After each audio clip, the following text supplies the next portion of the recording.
Ladies and gentlemen, we are live, and it's a Friday night. We are ready to go, and we're back at it again. Of course, we are the Wrasslin for Life Network, because it says it right there, and we are doing it again. Congratulations to everyone out there. You got another week in the books. Friday is upon us. I hope you are ready for the weekend. I hope you are ready for some SmackDown.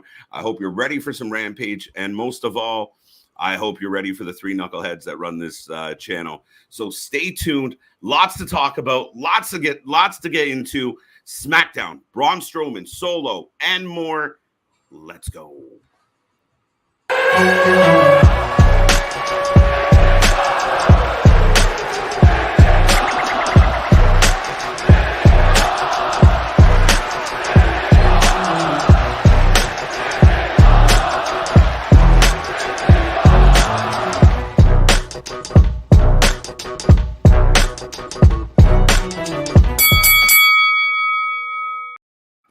Ding, ding, ding. We are live and back at it again. Of course, as always, I am Mr. Every Night, KJ White, the Iron Man of YouTube, the guy that just won't go home. And I'm going to let this gentleman introduce himself tonight. I am Stone Cold Spliff Austin. Spliff Austin? Yes. What? The Master of Mayhem, the Troublemaker, my best friend, your best friend, everybody's best friend, the one, the only Big Nick. Yeah. Hello, beautiful people. We are here for another fantastic feel-good Friday. And we've got, SmackDown with Brawny the Strowman showing up tonight. And he's supposed to be my drink. That I've never heard that reference before. That's how I've always called him, Brawny the Strowman. All right. Got pop early. It's up there with the Rick O'Shea. But yeah, he's supposed to be like the top babyface coming up on SmackDown now. What are they going to do next for Roman? What's Solo going to do? Are we going to get a Solo and Sammy feud? Yeah, I don't know. We got lots to talk about, folks. I want to say welcome to everybody out there. Like I said before the little video clicked on, and if you didn't hear it because you're just getting here, I hope you had a wonderful week. I hope you're happy, healthy, and safe. And whatever you got to do to put a smile on your face, I hope you're doing it tonight. Grab your snacks, grab your drinks, grab all your party favors. And we are going with Corey Graves, Michael Cole, no Pat. That's one of the things we should have gotten into. I thought it was going to be, JBL showing up, I'm back on Friday nights, Mago. Well, Corey could be temp, right? Yeah, and maybe we get it to where Corey just talks crap to Pat the whole time, or talks crap about him, and then when Pat comes back, maybe we get a Corey versus Pat angle since Corey's been cleared for the ring. Right. All right. I don't hate it. Right now, we got the Brawling Brutes coming out to the ring. What did you hear about the rumor that we might be getting Sheamus versus Gunther too at Extreme Rules? Okay. I don't hate it. Well, the first match was a 5-star match, so I mean, you can't really go wrong from there. So would it be, I'm almost envisioning like, okay, we go to Extreme Rules, they have a match, we'll see how it goes. Is there any chance that Sheamus goes over? We'll get to that. But then does that lead into Brawling Brutes versus Imperium at Survivor Series with a little bit of fluff in here? We get Wolf back, maybe. I mean, that last match you mentioned would be cool. I got the big head mode. But what happened? I have no idea. I didn't touch what happened. But to me, if you have him go over at Extreme Rules versus going over in the UK, you ruin that moment for no reason. Sorry, I'm listening to you, bro. Yeah. But there's something that gets me jazzed about the Imperium entrance. It looks wicked with the giant screen. This is so much better, and we now have Black Coat Gunther back. Yeah, we finally got back true Imperium OG. Well, kind of, because he still wants to go by Gunther instead of Walter. But that was the first moment that kind of got your, tugged at your heartstrings of seeing Ludwig even like tearing up doing his introduction. Yeah, when he clicked into that, and I know you brought it up, and you caught it right away, where he starts belting out like his part, and the crowd is electric. And this dude literally just, viscerally teared up. And you saw the emotion, and that's what you need in wrestling, that emotion. Well, yeah, that was pure emotion. And hey, Eichner's back. As I think Eichner, I mean, he might be under the same name or the name Giovanni Vinci, Da Vinci, but he's very much there, all true, Imperium garb, not haberdashed, last minute thrown together. Okay, just at least wear all black trench coats. I was like, where are you going with this? Gotcha. Quickly, Robert, welcome back. How's your company doing, by the way, bud? Oops. What? No. Oh, what? Not you, him. Well, no, I thought you were asking about that. You knew that he owned a company or something. I'm like, what? Right? No. We all know our buddy Robert is a very loyal, dedicated AEW fan. So I'm curious how his sleep has been this week with so much turmoil. We're getting the 6-man tag. Yes. I'm here for it. In the chat, if you want to give us your predictions, we'll catch up to the predictions. Brawling Brutes versus Imperium, and I'm thrilled that we're opening the show and we have Imperium back. Oh, absolutely. And why it's again that this match wasn't advertised, to my knowledge. No. So I'm absolutely like blown away already. This is what we're starting off with, is what we were just talking about. Could have been like a Survivor Series match. Yeah, absolutely. And I mean, it doesn't mean we're not going to get it. So, but we'll see. I mean, I think Eichner's a hell of a wrestler. He's agile. He's fast. He's strong as fuck. He's not overly huge of a guy, but he shows a lot of strength. Ludwig's great. Very technical. Yeah, well, the Giovanni thing helped kind of give Eichner a character beyond just he's the bald guy in Imperium. And I think nothing wrong with the bald guy of the group. Right. But I think, well, now I look like fucking Ridge Holland, so I guess I should go with them. But that's kind of funny. I'm going with Imperium because I think they tried to also give Ludwig some character too, with that whole just Gunther always just beats him up whether he wins or loses, but that just got weird. So I think they did try and give them solo characters, and it just didn't work out right. So they're like, all right, fine, get. What? Bless you. I didn't hit the mic. That's how you know we're live, folks. At least I didn't do what Ken Brockman did. If you know, you know. But right now I've got Pete Dunne. At least hit the thing. Right now I've got Pete Dunne and Giovanni. I'm gonna just keep calling him Eichner until I guess hear otherwise or someone corrects me. But now we've got Gunther and Pete Dunne. So we've got a rematch from NXT World Championship or NXT UK World Championship going on right now. And hello, Greg. Hello, Damien. Hello, Dodge. Hello, Peter. Edward. I think Dodge is a new name. Hello, Dodge is a new one. Rocco. Good Paisan. JV.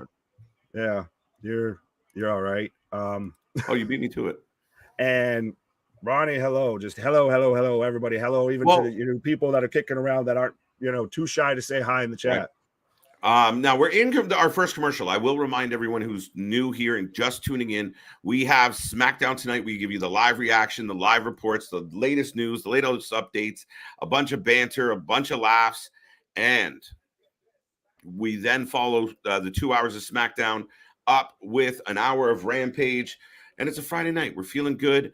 We don't really know when we're going to go home. So stay tuned, like, subscribe, share. If you have any friends out there who are wrestling fans, even if they're not, just tell them come give us a like. Tell them to come give us a subscribe because we need the love. But thank you for being here. And yeah, we're in our first commercial. So I think I'm going to try and rapid fire through some of these questions that are piling up. You're fine. I'm going to just say this real quick because I've seen it proven here in this on this channel and in this chat and everything.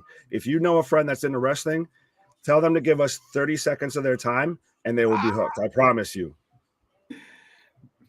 Man turning into Leonardo DiCaprio over here. I'll sell you anything. Oh, absolutely.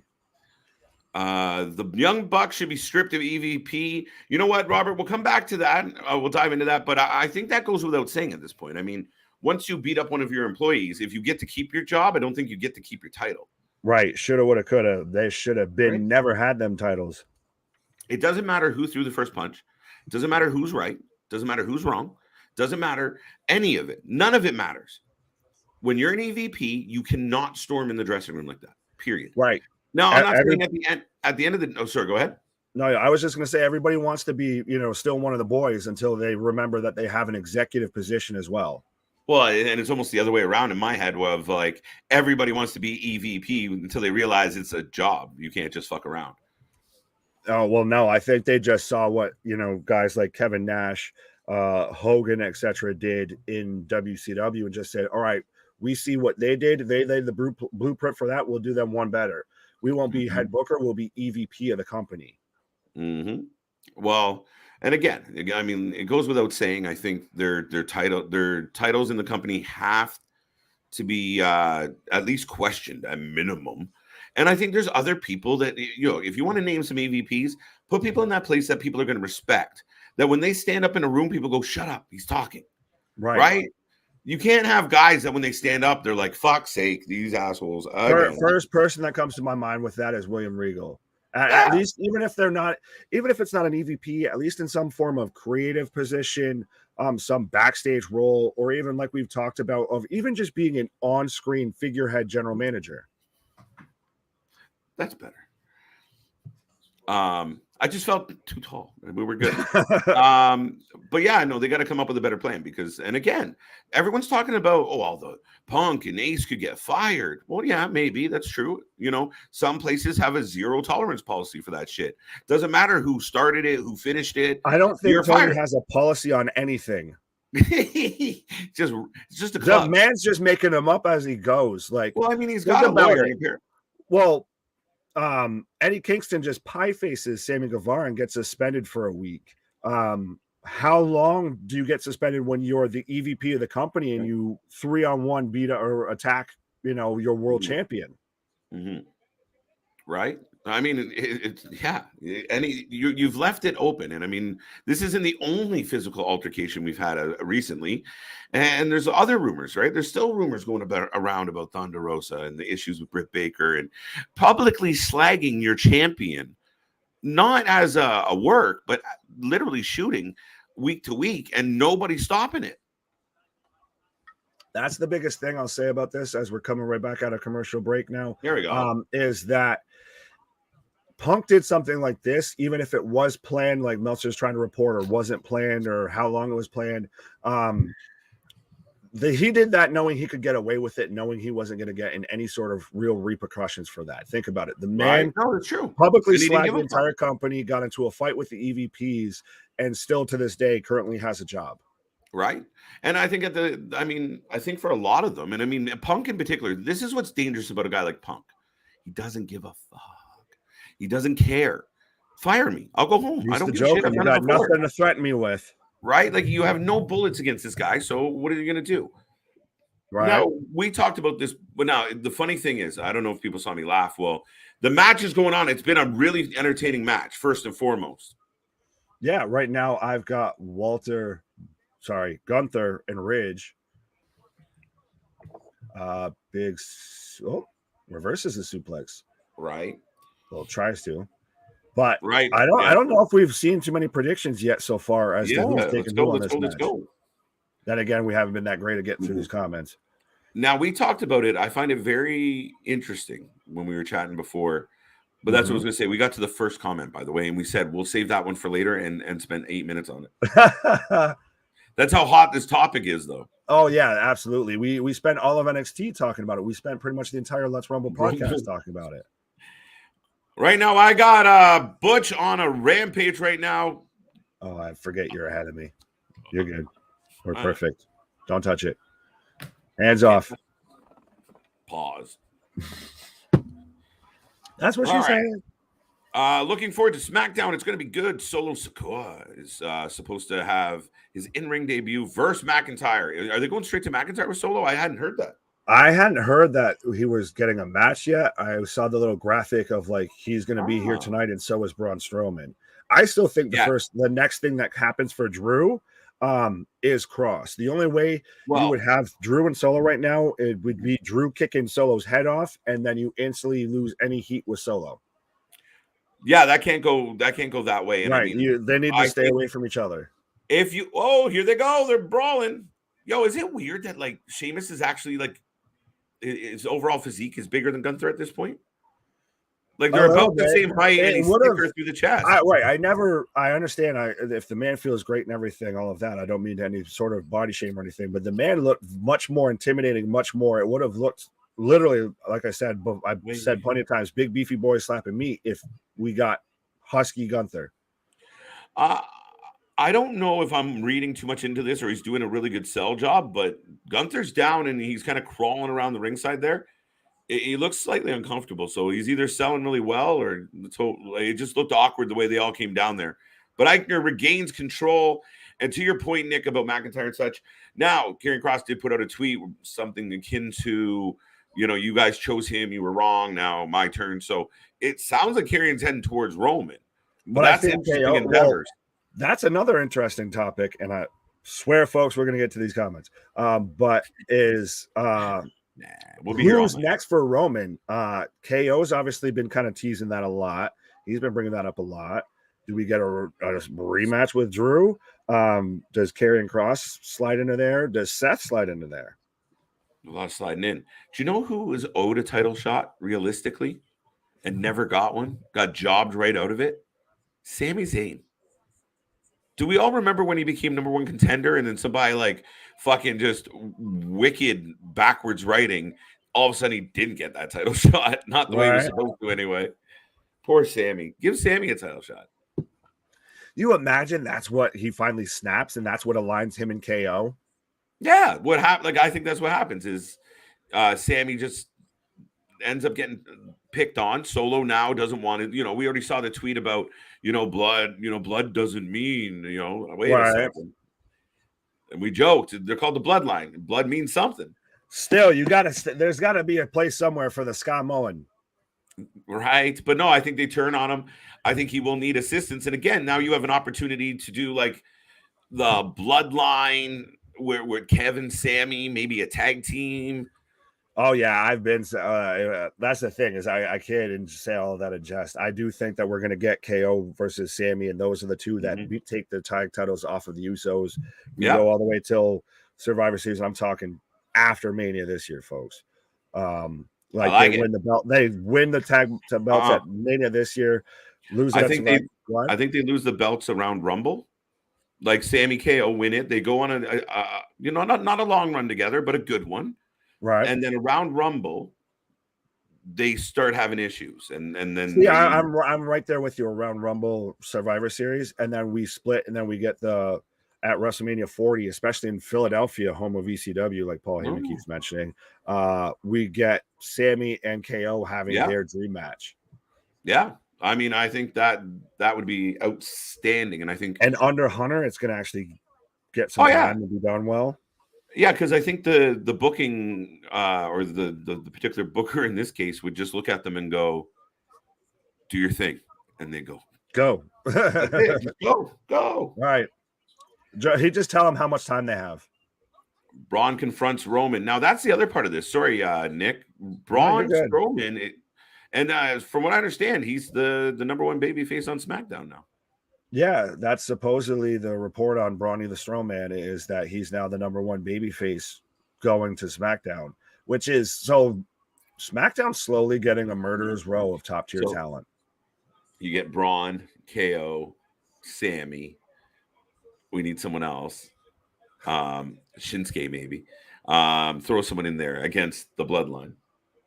Oh, you think you really go that far with it? You want to be ridiculous. I mean, I'd be here for it, honestly. Let's go. I like Survivor Series. Like War Games? Yeah, and I still want them. Like, we talked about this a lot, and we both felt the same way, Nick, of like, if you want to really go, oh, yeah, we'll show you guys and really make a statement, make War Games the main event of Survivor Series. Do it.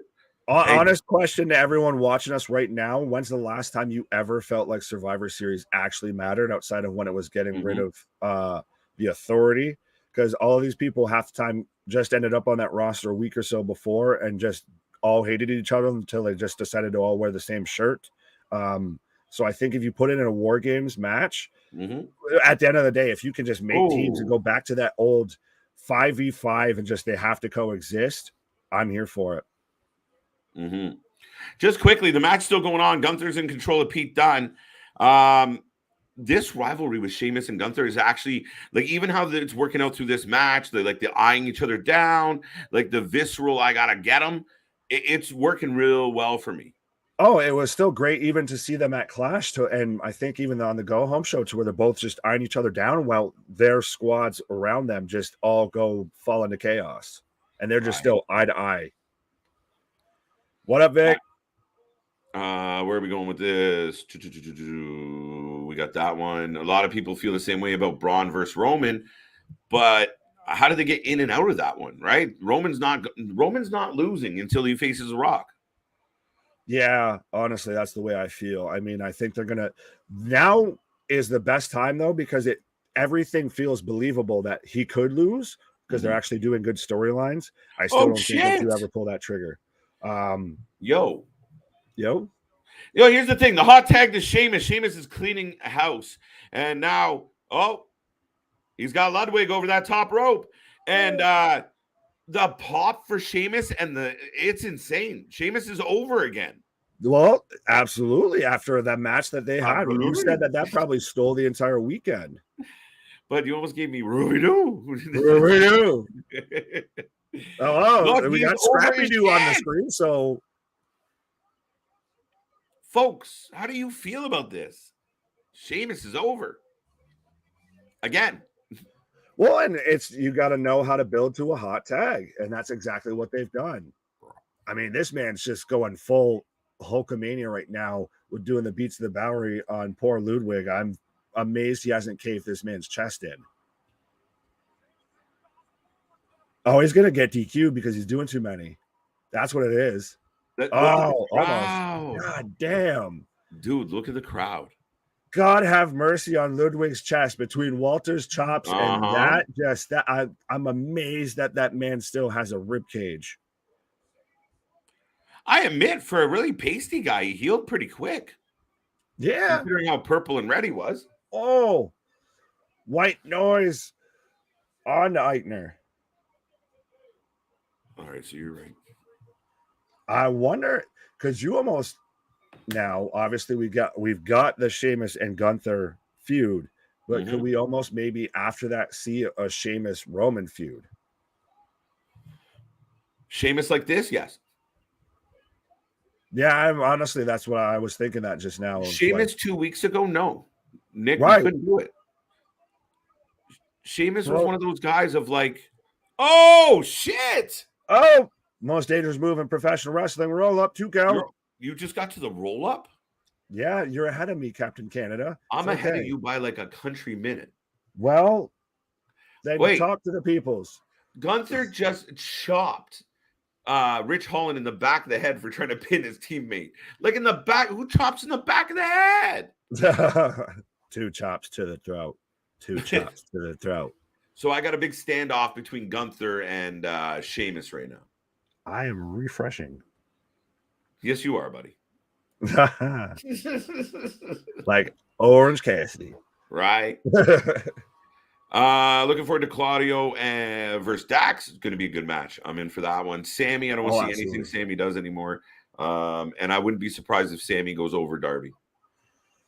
Lord have mercy on us all. Tony Book. Sammy's one of those protected guys. He's in that inner circle. He's got to get a special treatment because Eddie Pie faced him and made him look like the bitch that he is. So yeah. Oh, but they got theirs. They went over 3 times on Eddie's buddy. Right. It's just how many times. Well, that's that repeat booking. It's everything that WWE used to do wrong. AEW's now doing tenfold. So I paused up to see if you catch up, but Sheamus and Gunther are just wailing on each other. Now Eichner and Butch, so the match is going to get thrown out. I right now got Eichner with a big No, they're going still. Brainbuster. I'm wrong. I thought they were leading towards like, the ref just saying, fuck this, I can't do it. Right. Well, I think Ludwig might have actually hurt his leg because he's very seriously grabbing at his like knee and his shin because he came down from a move pretty awkward. Wow, I saw it. So you were slightly ahead of me? Don't touch anything. This is a miracle. This is a first. Oh shit. Okay, I got a winner. All right, you're ahead. All right. Oh, we're good. Don't touch a damn thing. Let's roll through these chat. All right. We'll get back to that. Rampage is coming up. We'll talk about Rampage. Right. Roman versus Braun, Hell in a Cell. All right. I can get behind it. Right. So Imperium with the win. Oh yeah.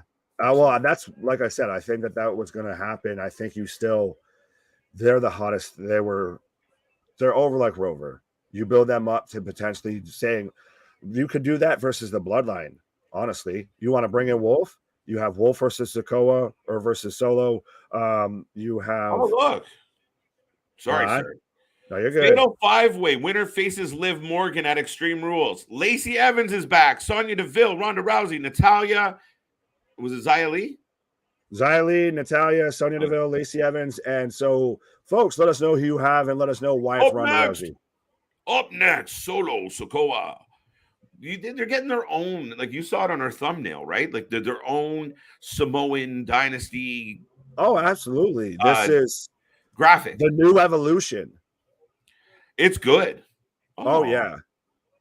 Well, right now they are paying homage to the Queen, who had passed this week. T's and P's to the Queen. She and the royal family. And I will say short 96 years. Yeah, short 96 years. Right. I will say so much to give. It is there's been a lot of love and support going out to the royal family, but there is some twisted mofos out there dropping some heinous shit.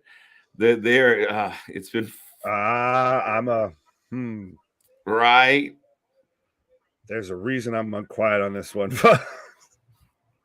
I had to, it's funny as hell, and everybody knows what I'm talking about. And there's absolutely, we all crude people, funny fuckers, but crude. Hello, Big Ranger. Hello, Dro, Ronnie, Vic, Dale. Anybody I haven't said hi to before? Hello, everybody that's still too shy to say hi in the comment section. At least say hi if you stop by. Let us know you're here. Pop for the boo in the crowd. What? Right, General's back. Welcome, good to see you. Sheamus is that dude. I mean, Sheamus is hung around like furniture, and we were talking about that earlier. Crowd going crazy for Sheamus, and again, he kind of got stale. But you start making your IC title feel important. You put it on a guy that seems important. Then you give us some important matches, and you got a guy over, a guy that has been fucking flatlined for years. Tony Khan, take notes from potentially your cousin's company there with Nick Khan. Allegedly. This is how you actually book people to get over instead of just, yeah, sure, whatever you want to do is fine. No, you actually have to have a thought. You have to have a plan.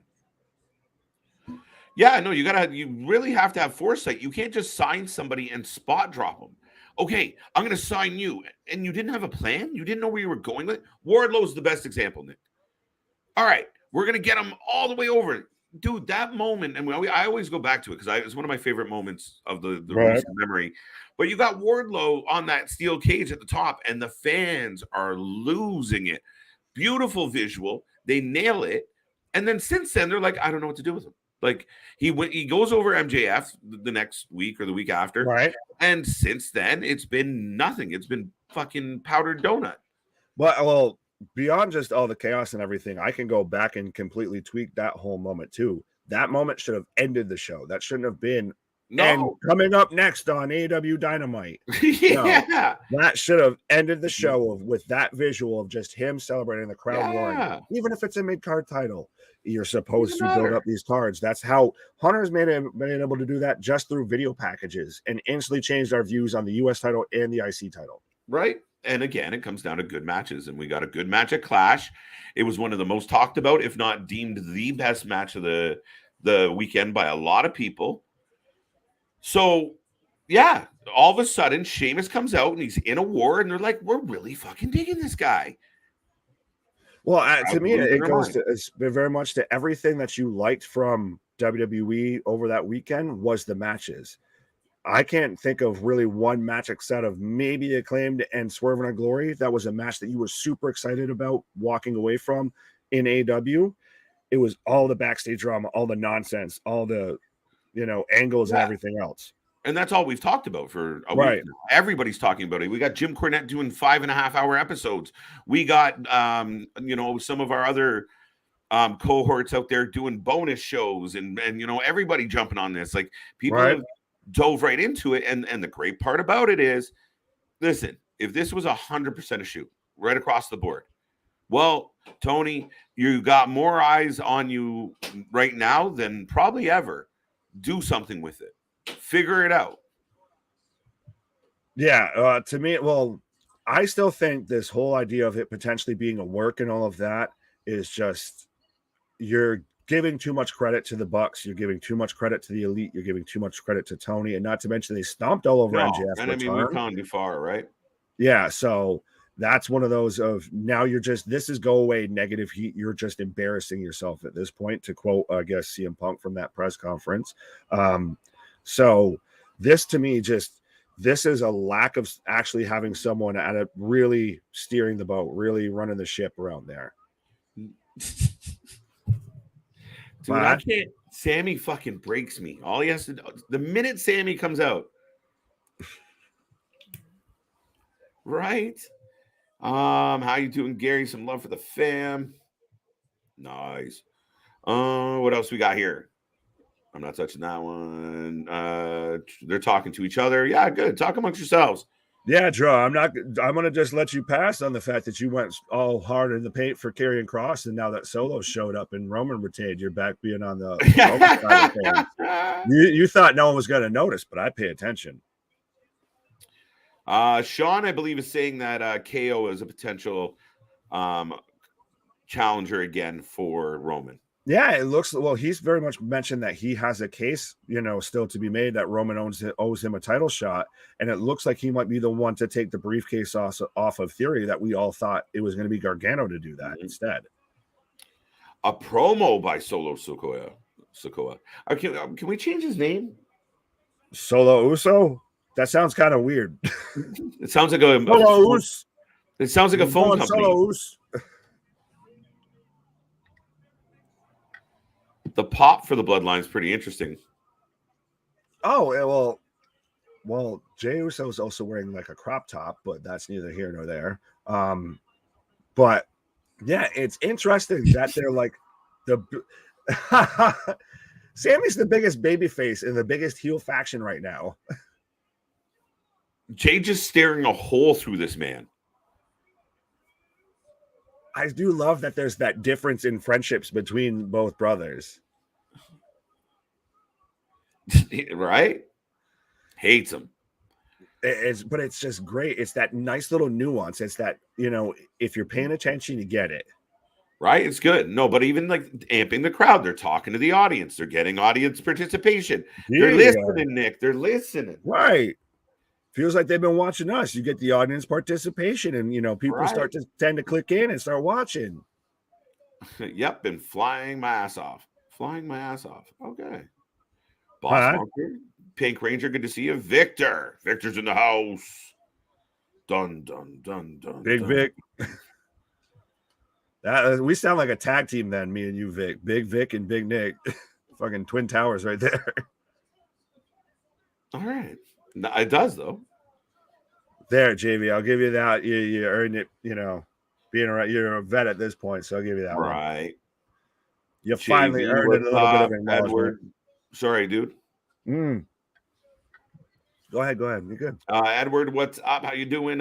You should face Bobby Lashley next for the United States Championship, KJ and Nick. You. I'm not playing Lashley. I think he's saying who. I know. Who do you think? I like him doing the open challenge first and foremost, and I'm not going to cop out of finding the name, but I do like him coming out each week or every second week and putting an open challenge out. I like it. I really do. Next challenger, Damian Priest. Ooh, okay. You go that route. Oh, give Damian something to do better than what he's doing. Well, that's the thing is it's kind of honestly, I thought Braun would have stayed on. Are you getting the solo entrance? Not yet. I am right now. But I thought Braun would have stayed on Raw and maybe had him versus Bobby. So it's going to be interesting. I think maybe, honestly, Seth. Seth's a good shout. He got a win over Riddle, but I don't think he's done with Riddle. Oh, I get it, but it's what other kind of top heels do they have unless you're going to do babyface? Damian's not a bad shout, or maybe Finn, but I think they're very much still tied up with Edge and Ray. So, who else on the roster right now that I want to see fight Bobby Lashley? How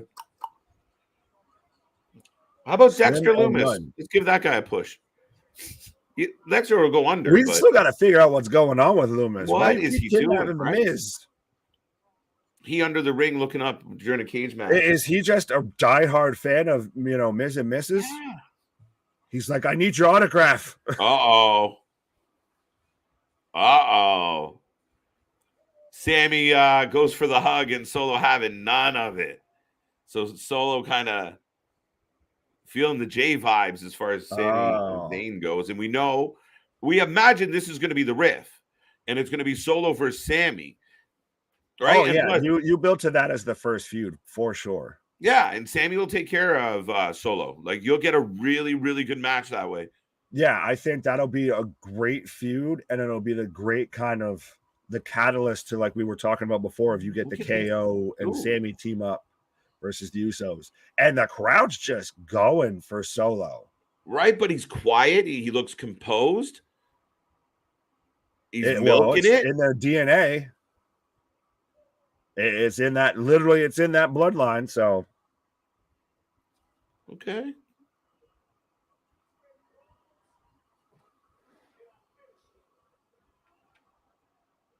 Should be start problems and finish them, but not being picky. Solo Sikoa is here to stay. There we go. Are they going to explain why he has a different name than his brothers?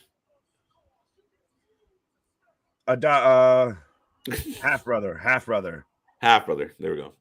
I don't know. It's the same. Well, same reason why you've got Braun introducing the Steiners for the Hall of Fame.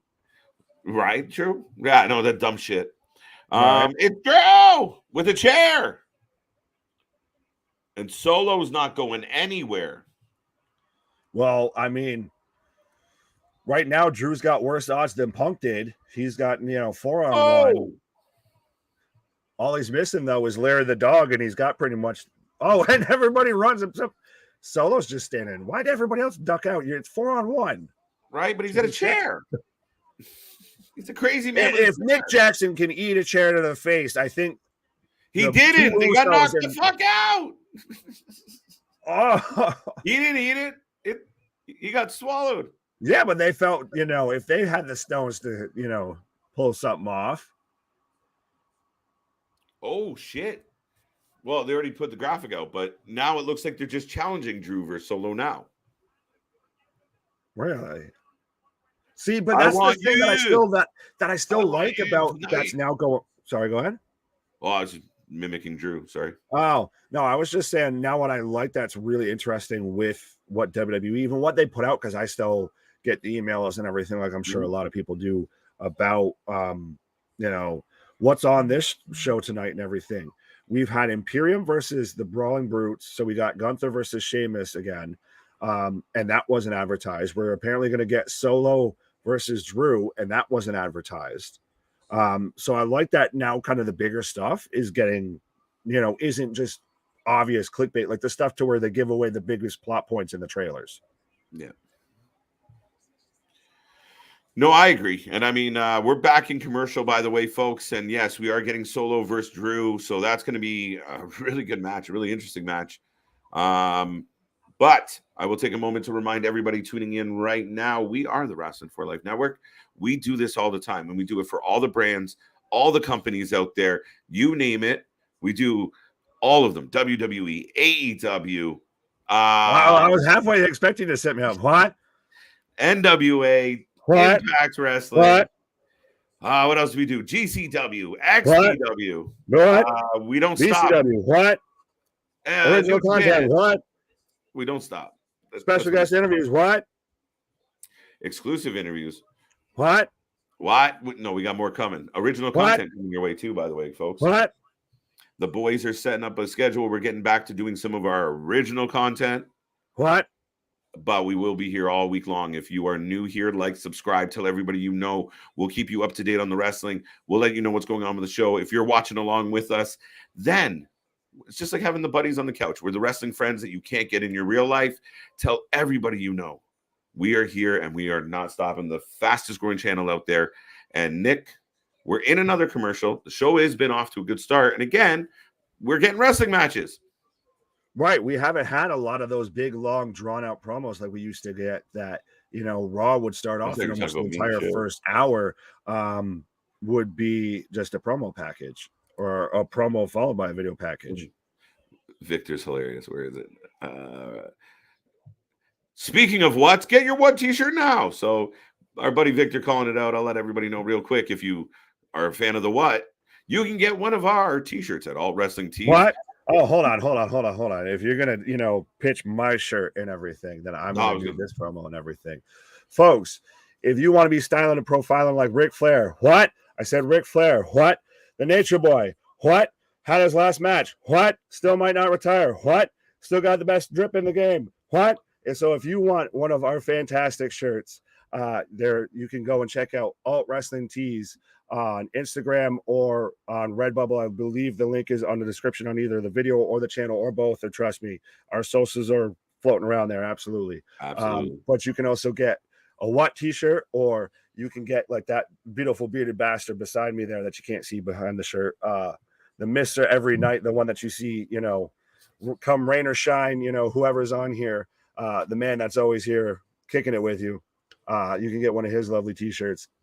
Or our third friend, our third brother from another mother, who is right now, taking a little pause for the cause and everything. It's a nice little bob and weave we got going on here. You can get one of his lovely cut the shit t-shirts for when you just need to tell, that friend of yours, or when you're looking at someone like Tony Khan, or what Tony Khan should have said to CM Punk of cut the shit. And I will say, folks, get yourself a Mr. Every Night t-shirt, not to bias you. Just get it, buy it, wear it to the bar. Let everyone know what's up. What? What? Let that nice little, person at the end of the bar know what? I missed every night. What? Right? If you don't want to hear what people got to give you, if you're tired of the nonsense and the bullshit, you get your cut your shit t-shirt. You're good to go.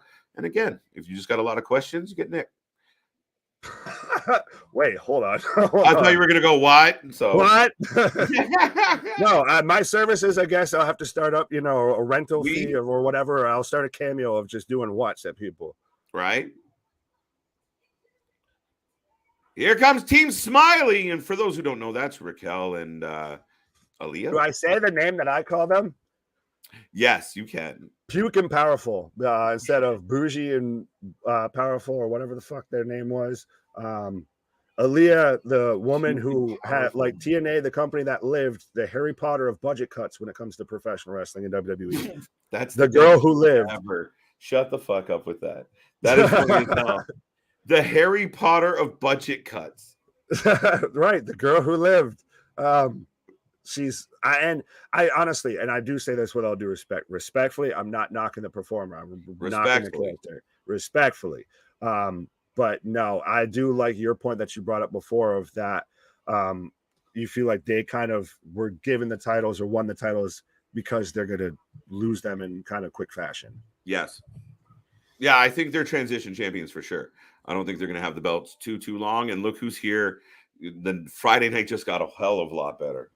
What? This should be the champs. Oh, absolutely. Please tell me we're getting this as a tag title match. What? Gigi Dolan with the wagon. What? Jason Jane with the wagon. What? We wound him up, folks. He's going. Right.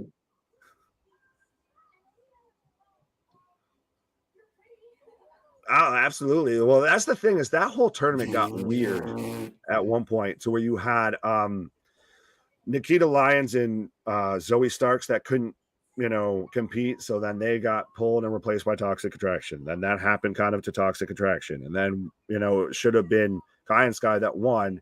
And then they somehow didn't win. So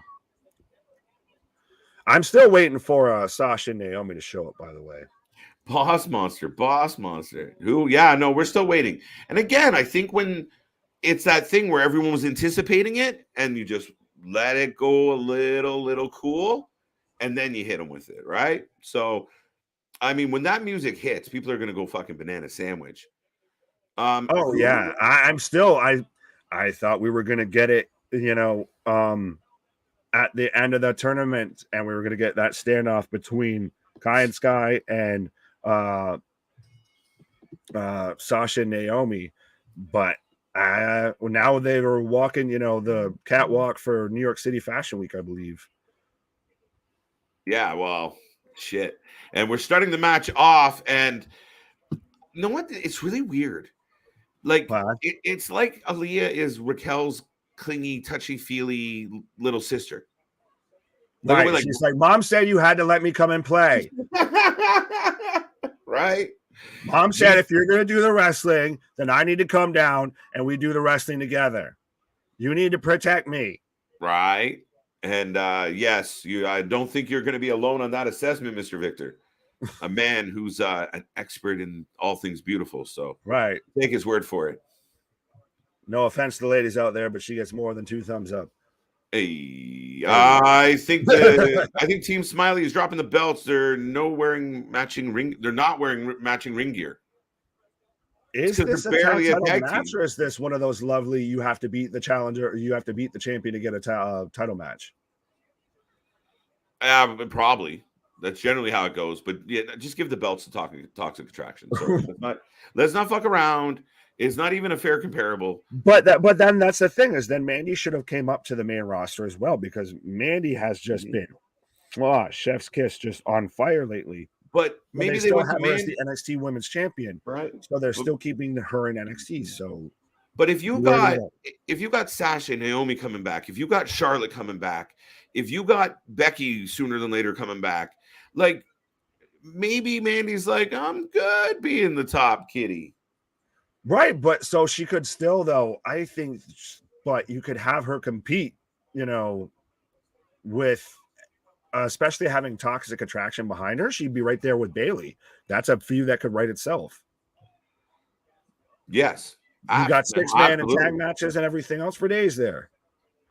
Boss Monster wants to know who the Blue Hell. I think he was. Who in the Rudy Blue Hell are you, Boss Monster? Right. No. Got nothing but love for you. But this is Gigi Dolan and JC Jane versus Raquel Rodriguez and Aaliyah.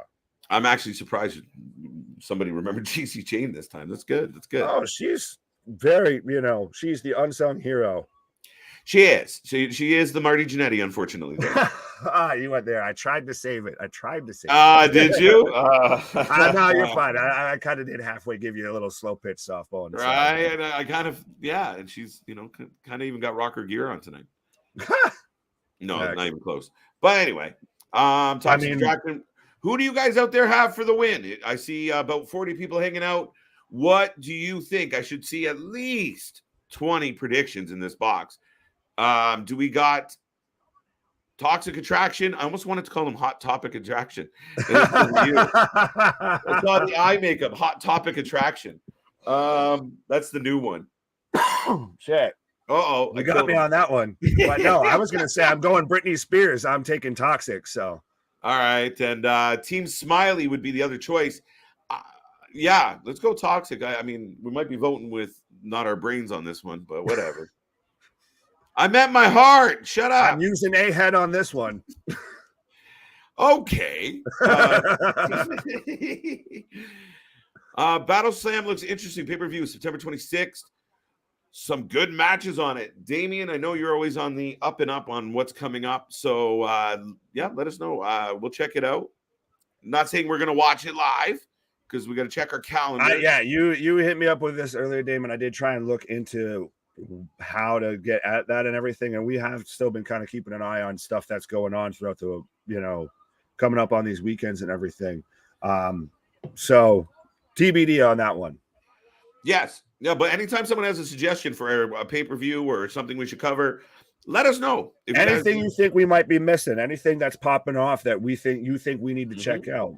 No, and recently we did XPW, which we might not do that again for a while because we learned. We'll see what cards we have to anticipate a 15-minute intermission. We have with 15 minutes between each match, and then the motherfucker. I was so mad that there was such a long gap between each match, and there was a 15-minute intermission. They were all the same. Guerrero was a 15 intermission all on into itself. So the worst start to a pay-per-view I've ever seen. It was a tale of two halves, really, though, because it was good. It was it got after good. The 15-minute. Oh, Raquel with champs are still champs. Oh, I'm glad that Aaliyah's whole contribution to this match was just distraction. That's what it is. And then look, she's kissing her and shit. And Raquel's like, it's Nelson. It's what people wanted to do with KO and Sammy. This is the female version of Nelson Muntz and Martin Van Houten. Or no, Martin. Yeah, Martin. Yeah. I was like, where's okay? I somehow combined Millhouse and Martin at the same time. I almost felt like, you know what? Okay, put these two together and do the Kane Daniel Bryan gimmick. Give us hell no. It is a little bit of that too. No, but they're both smiling. You need an angry person in the group. Team Smiley for the win, by the way. They've just both had a lobotomy. Just like you say it. Like, do they have your family tied up somewhere? Right. Why are you smiling? For the longest time. Raquel, blink twice if you need help.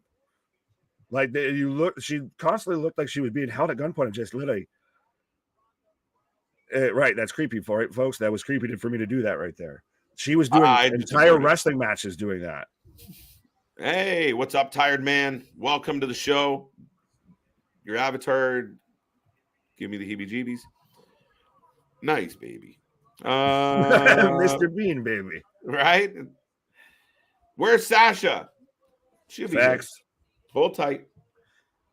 Oh, now we're getting the recap of Adam Pearce going off on Ronda, which was the greatest moment in Adam Pearce's WWE career. Yes, actually, to this point, probably in his wrestling career.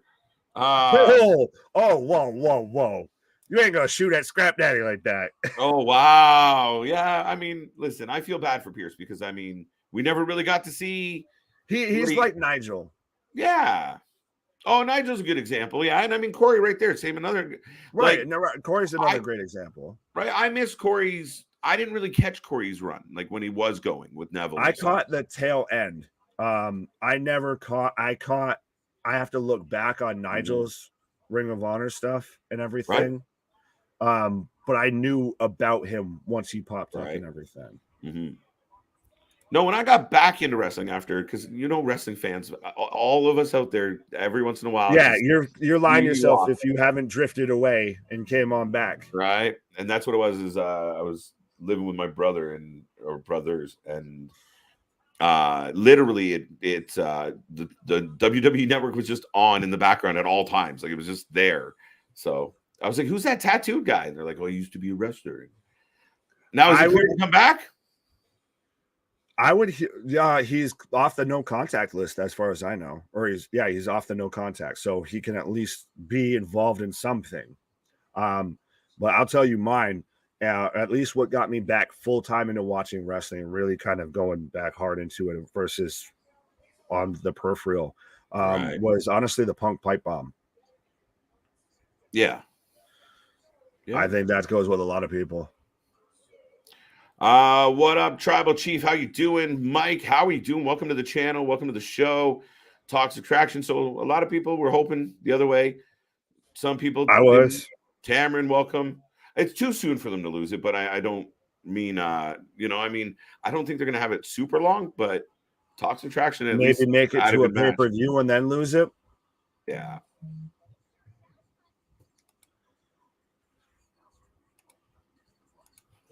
Where are we going with this? Let's see. I'm saying my Hail Marys. Well, In nome de Patre, e Fili, e Spiritu Santo. Spectacles, testicles, wallet, and watch. I knew at least two of those words. I saw pics of Sasha and Naomi at a Yankees game with Bailey and Titus. Absolutely. Doesn't surprise me. They're friends. Everybody wants to be with the Yankees. Nah, I kid. As this man's wearing as I'm rocking a Jays jersey. Right. Had to. Listen, the Yankees, many, many years of being sick and tired of the fucking Yankees. Trust me. That American League, tired of them. Survivor Series, Raw, SmackDown versus NXT, because NXT got some good talent. No, messy, clunky. We got to focus on the main roster and get our shit together. NXT's developmental, so I don't want to see NXT come up and go over on any of your talent unless it's a top guy like Braun. Leave your NXT people, give them war games or something like that. I know I said give war games to the main roster, so come up with something else. Or maybe, you know what, NXT does a couple of traditional Survivor Series matches. Right, yeah, I could see that, especially now because we've got NXT UK and NXT 2.0 colliding. There you go. Yeah, that's a good way. Let's go about it. Right. Well, and especially though, like you said, of Black and Gold NXT, when they did bring that up and you had it as a three-way kind of competition, absolutely. Yeah. But now, as it's clearly developmental, we've called it the Nickelodeon NXT. No. No, and I mean, at the time, they were trying to build, they were trying to, put on that show of like, this is an equivalent to the other two brands. And a lot of the NXT guys went over and did really well. So it changed the feel after that. But right. Coming up on the second hour of SmackDown, dude, can you imagine we went through 1 hour already? I don't think we've stopped talking at all. Not even a little bit. Yes, folks, let us know who you have for that fatal five-way elimination to determine Liv Morgan's new number one contender. And why is it Ronda Rousey? Because honestly, I don't think anybody else is a viable option in that match. Yo, I'm looking forward to this solo Drew McIntyre match tonight, by the way. Yeah. Shit. Forgot that was even still going. Did you expect him to come out? Drew? Like I said before, this is weird to me because if Drew loses, then he backslides.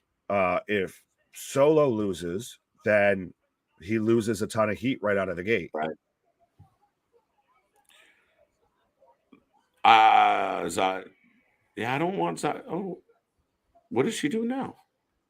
Yeah, I could do without the blades. Just come out and be a badass wrestler. At least she's not doing like the acrobatic act in the aisle way anymore. She actually just walks out and threatens to stab you. Yeah, well, she's gone from the defender to the protector to, I don't know, Mortal Kombat Extra now. Right. I like Sonya Deville's entrance and the music. I like Sonya Deville. I want her to win. Oh, yeah, I'm a big fan of her, but I still don't think, do you see her being the one to dethrone Liv? That Shayna couldn't do, that Ronda, struggled to do. Sonya's the one that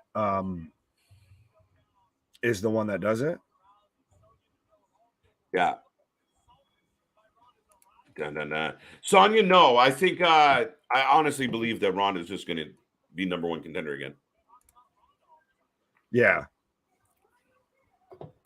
The new and improved Natty. The happiest money can make you when you just never mind. Anyway, let's move on. But yeah, I didn't recognize Natty without her naked sister hanging off her. Oh, man, nothing but love. Thank you. But it's true. Oh, it's a weird family dynamic. True. It's very weird. Hey. Yeah, we actually do get a look at Stacy. You mean Lacey? Yeah, that one. The one that's been away so much that we forgot about her. Did I call her Stacy? Yes, you did. That's what amazing. in the? Look at Lacey. I got Stacy vibes, I suppose. And here comes the winner. Lacey Evans looks like a jobber. I really don't think she should be allowed to use baddest if you got the EST on the other channel. I think she needs to go to NXT. Ronda? Oh, no. I was still talking about Lacey. Oh, about okay. Ronda. I was like, wait a minute. Ronda is coming out with Adam Pearce's, presumably Adam Pearce's dress shirt and tie. I actually am liking the last 2 weeks. No, it's a pink gi, fool. She's coming out with a pink gi and a black belt. I thought she stole his shirt. Man, no. Happy Friday, folks. And we've got Liv watching from the nosebleed section right now. And looking amazing. Yeah, and she's got a climate pledge popcorn, and she's got one of those aluminum totally like she robbed that man's shirt and running around with cups. So in case you didn't know that WWE was trying to be green, folks. Right. And listen, my dress shirt idea was way better than the other one. The pinky sucks. Go the other way. Doesn't even match your outfit. What are we doing? No, they're actually winning me over with Ronda Rousey. A little bit. I think the whole it's the halfway attitude. At times it comes off stale and choreographed and fake, but I think at times she does manage to actually go ahead. She does manage to pull herself together and actually kind of look like a badass and actually be able to act for like 10 seconds. Granted, if you've watched the Fast and the Furious movie she was in, still debatable. But that's the way you have to go with her. You have to play her off as a heel, as a badass. That's what worked with her in the UFC. That's what made the WWE want her, is when she just looked like a badass instead of just, I'm so happy to be here. And she's going back to now she's talking, right to the crowd, as she's got Natty in an armbar. Is Natty going to tap right out of the gate? I believe, yep, and Natty taps. So Natty's the first one out. So right now we've got Ronda's got one elimination, and I will try and Lacey going at her, swing a neck breaker. That doesn't even look like Lacey Evans. Yeah, honestly, boss, it does. It reminds me of like, Zach with a knee to the chest, but it kind of reminds me of like Taryn Terrell, or like she looks like she's honestly being like that Vince Russo, Eric Bischoff, Hulk Hogan, TNA locker room era, like the Dixie Carter, era of TNA. She'd be perfectly suited coming out of that locker room. Yes, Victor, for those of you following along, it is a 5-woman elimination match. And so we're going to just keep getting down to 2 competitors. Lacey with a roll up. So we're down to already Xia Li, Sonya Deville, Lacey Evans, and Ronda Rousey. So if you haven't given a prediction yet, let me know in the chat who you have so far. We've right now got dueling submissions between Sonya and Ronda. That would be an interesting pair up. I could very much see Sonya, Shayna, and Ronda being a nice little kind of women's faction, because they've all, got the MMA background. So now we are already, we're already down to Sonya and Ronda, and Liv's already shaking up in the nosebleeds. That's not a good sign as your champion. Yeah, I agree with you. This is way too fast, and you can tell they have no faith in these girls to actually put on a halfway decent show, I feel, because they're giving them all of maybe a few minutes, it feels like. And now we've already got pretty much takedown, ground and pound from Ronda onto Sonya. So I guess out of these two folks, let me know who you have, because that match flew over that quick, and she's already rolling over into a Piper's Pit. Victor's taking Ronda. All you need to beat Ronda is to not have the arms. That might be a little hard, though, to compete the rest of the way, with the match and everything. All Ronda knows is the arm bar. Yeah, kind of that's a little bit always been her issue. Sorry, folks, I do have something in my eye. But that's been her issue, even back into her MMA career. Oh, as she falls back, taking Sonya into the barricade and, made sure that the girls were protected. But even, in her MMA career, she's one of those people that rather than master a complete set of skills, she got super good at one thing. And that's the only thing she was really good at. Everything else, she was pretty good at times to okay. Piper's Pit.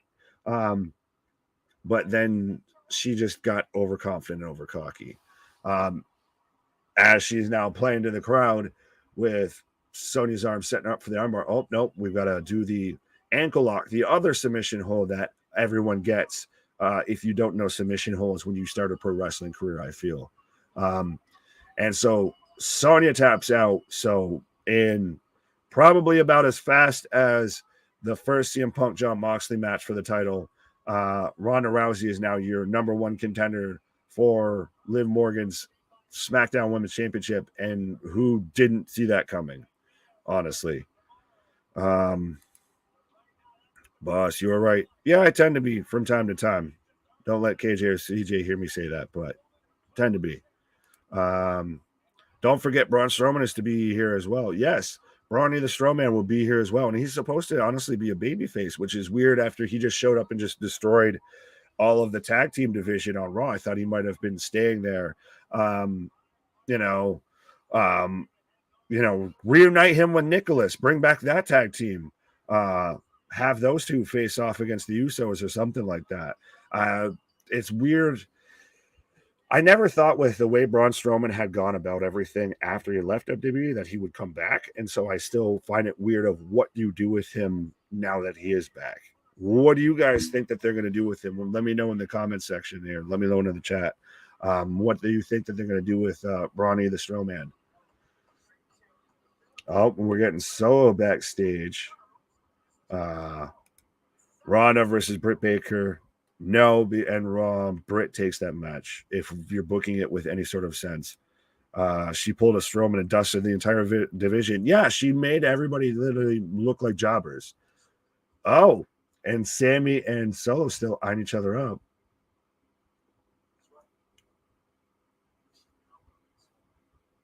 Oh, and Solo saying he appreciates Sammy's help. So that might be that thing. They might kind of, lead him into deep water and then put the knife in the back. I feel like that's what they might do. Yeah, this match will be entertaining. Not. Thanks, KJ. Yeah, apparently I'm never right. Well, it's always debatable, folks. Just like everything around here, it's always debatable. Actually, when it comes to anything in professional wrestling, it's always debatable. Did you catch the joke WWE made about the all-out brawl? No, Alexander, I did not catch that. I'm honestly kind of surprised that WWE would do something like that. I feel like that's more of an AEW thing. So if someone wants to let me know what it was, I'd appreciate it, but I did miss that. Drew says he's got Liv at Extreme Rules. Really? Early prediction, but I do think Ronda takes that. I think Shayna was supposed to take it. She should have taken it, in my opinion, at Clash. But so I think Ronda easily takes this back, especially she's supposed to be the big badass now. And the fans are already halfway starting to turn on Liv and everything. I think she's due to take a loss. I want to see Kenny Omega and the Young Bucks on WWE TV. Good luck, because for right now, you won't be seeing them on any TV at all. They are sent home on suspension for God knows how long, and they deserve it. Is there an island somewhere in the South Pacific that is in... See why you got to put it like that, man? No. It's one family bloodline. It's all part of the Anawahi family tree. Michael Cole said both Ronda Rousey and Anna Pierce were punished internally. Yeah, but I don't see how that's really a reference to that. I mean, that's just kind of coincidence thing. I mean, that's just circumstantial at best. That's not a clear out shot like AEW is known for, of like no thigh slaps and stupid crap like that. Yeah, so might be a little bit of a reach there, sir. But while we are in commercial break, folks, I will let you know While my buddies CJ and KJ are both on a little pause for the cause and everything right now, I know KJ will be joining me here in a minute. We are the Wrestling for Life Network. We are here doing this nonstop. No one outworks us. No one gives you more wrestling coverage than we do.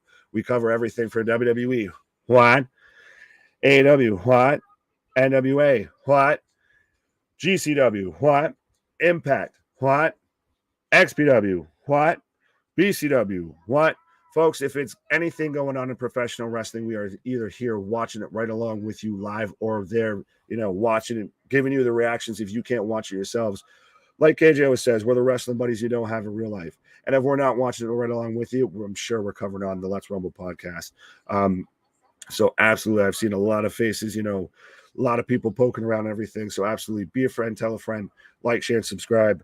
And if you even have, like I said this before earlier, if you know anybody that's into wrestling or anything like that, if you know somebody that used to watch wrestling or anything, if you like anybody that just likes to hang out, honestly, give us 30 seconds of your time, and I swear you will be a fan.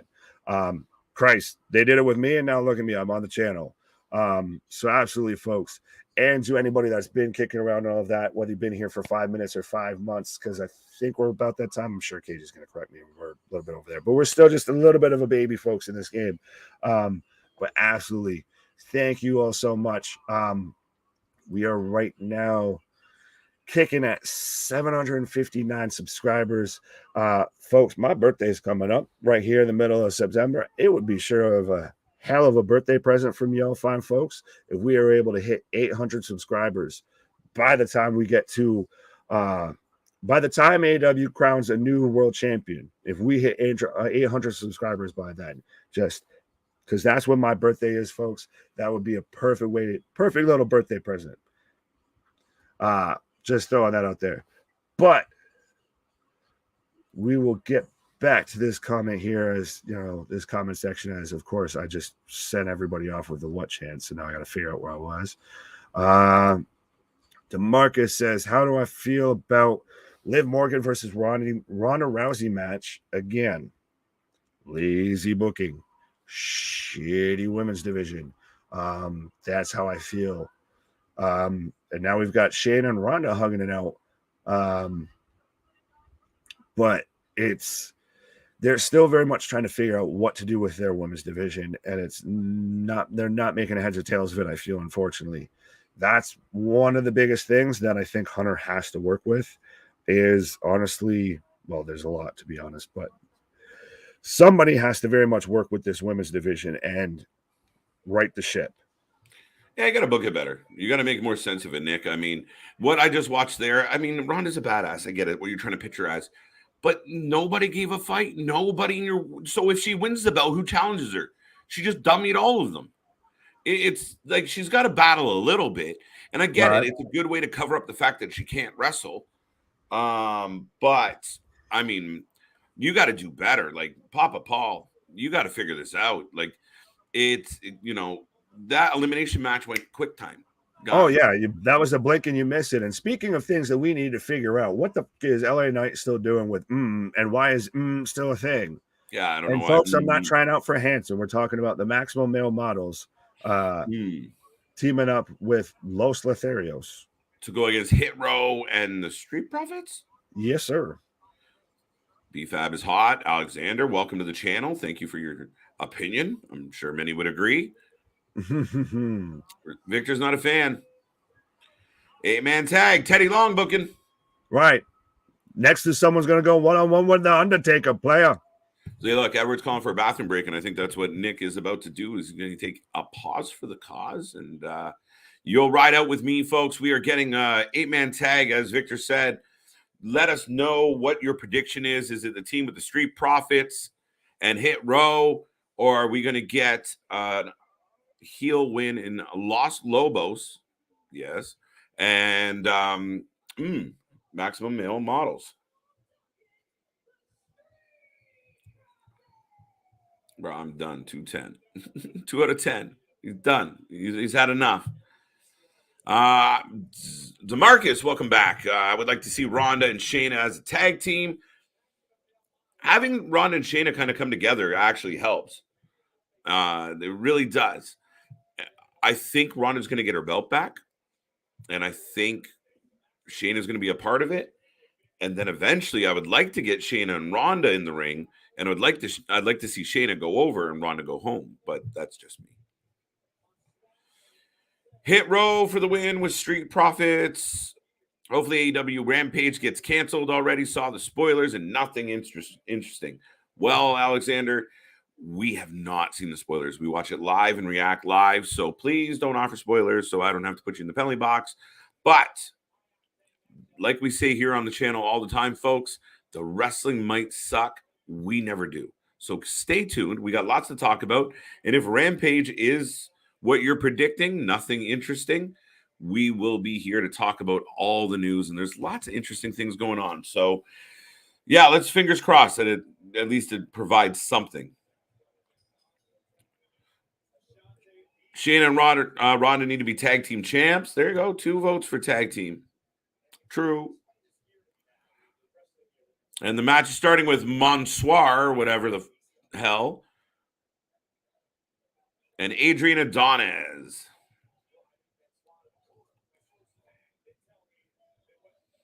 What else have we missed in here? I'm going to steal Nick's. Nick, you and I are only 2.5 weeks. 2.5 weeks and a half.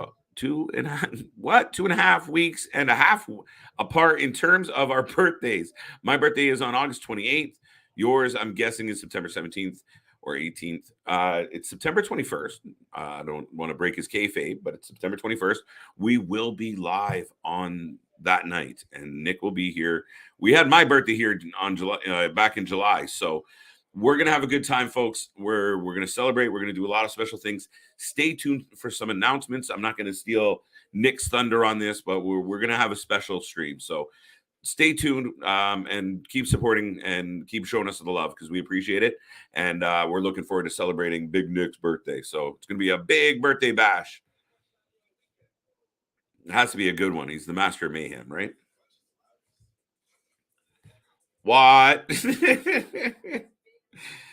Another vote. You know, a lot of people feeling like let's get him in a tag. All right. I think Claudio versus Dax hardwood match is interesting. It very much is. I mean, where's Wheeler? Is Wheeler fighting off an injury? Maybe.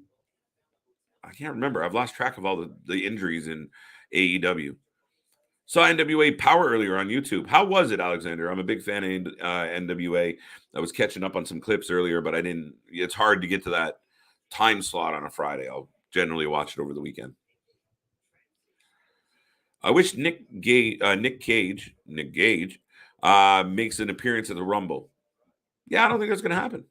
Ever. KJ, how much power do the EVPs have in AEW to the point where they're allowed to barge into a talent's locker room and get physical with them after a promo like CM Punk did? Well, this question has a little bit of a couple things to address here.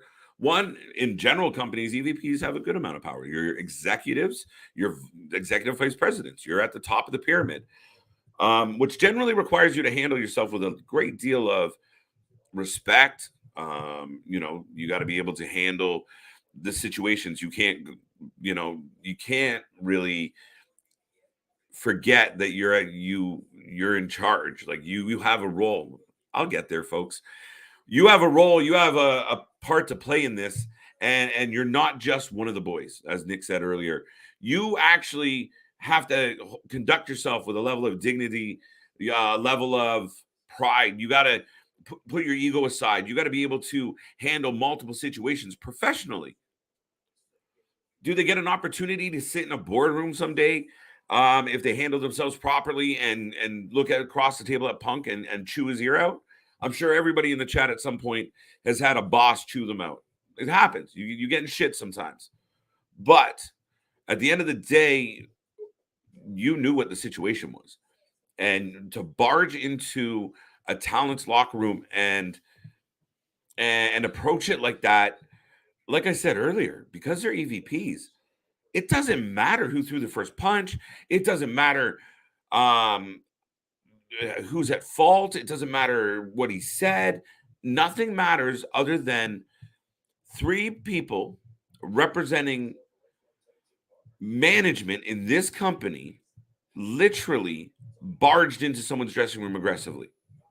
It can't happen. Can't happen. And I know the Buck sympathizers are going to say, "Oh, that's bullshit." But I'm not. It's not how it works. You can't do it. Times have changed. Once upon a time, you could get away with it, but it's not, back in the day. So that is part of it. Now I've heard mixed reports on how their power is used, but what we were always told was the Bucks were taking care of the tag team division. Kenny was taking care of the women's division. Both haven't done very well as of late. And that's part of the problem. When you're booking for yourself and booking for your friends, and when you're squashing anybody that shows any talent, how the fuck has Santana and Ortiz, when they were getting along, not get in the title picture, really contend for those titles? How were they not? They were one of the best tag teams you had from the get-go. The Lucha Brothers had a decent run, not a great one. And then all the shit with FTR. I mean, unfortunately, it's not, when the decision makers aren't as talented as they think they are, and when the decision makers aren't as talented as the other people they're booking, you end up with less of an event. And the best example of that is the trios tournament. We all knew they were going to introduce the trios belt, and it was always spoken Kenny and the Bucks would win it first. We knew it was going to happen. I'm okay with it. Fine. It's your thing. You want to do it. I don't think you should introduce a trios belt. I think ROH has a trios division. If your boys want to jump around and do some trio stuff, send them to ROH for a stint. But at the end of the day, and by the way, I know I'm ignoring this match, but I don't think anyone cares about it. But at the end of the day, with the Bucks, you got to do what's right for business. You got to be able to, again, if you're trying to build a company, if you're at the top of the pyramid making the decisions, you're missing the point. Like you're not building your company up if you're not highlighting the best talent. And so a lot of rumors of abuse of power, a lot of rumors of Milli Vanilli 2.0. That is funny as shit, Victor. For the young folks out there, go Google it. Blame it on the rain. You ain't missing much. I'm ignoring this match. Yeah, okay, good. But yeah, I mean, the Bucks can't storm in that room. Can they, like I said, can they get in a screaming match across a table while they're, in a situation where they're supervised? Right? Will Punk get fired? I don't know. Punk's in a great position as far as I'm concerned. Even if he threw the first punch, 3 men barged in his room and he knew, oh shit, I just shot on all 3 of these guys and they look serious. To me, that's almost grounds to throw a punch. Am I wrong? Let me know out there. If I'm off base, let me know. But if you're sitting there in that dressing room and you're heated and you just kind of unloaded and you're emotional. Oh, sorry. I got to pause. AJ looking like you're going to dive. Oh. Maxine gets in the way and B-Fab's having none of it. And we're going to get a cat fight. Oh, no, wait. The artist formerly known as LA Knight just gets kicked in the head. Roll up. And a 2. All right, this match picked up a little chaotic. I can't take any of the serious. None of them. LA Knight looks like a complete dick. What is happening here? Blind tag to Adrian. Sorry, folks. I completely got distracted by the match. So there we go. The heavy hitter.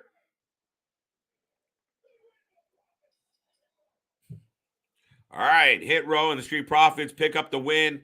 And Hit Row gets the actual 1, 2, 3. So there you go. He's now a trucker. Yeah, but quickly, now that match is over, I will just say this about the Bucks. it's going to be an interesting situation. And as I said, they might have put themselves in a pickle because, again, you're not just one of the guys. If two employees get in a fight, you know, you can suspend them and you can get over it. Maybe you can't. They both get fired. But now you're legally liable. Those titles, those EVP titles have to come off of the Young Bucks quick, no matter what. This was bad. Yes, Boss Monster. It really was.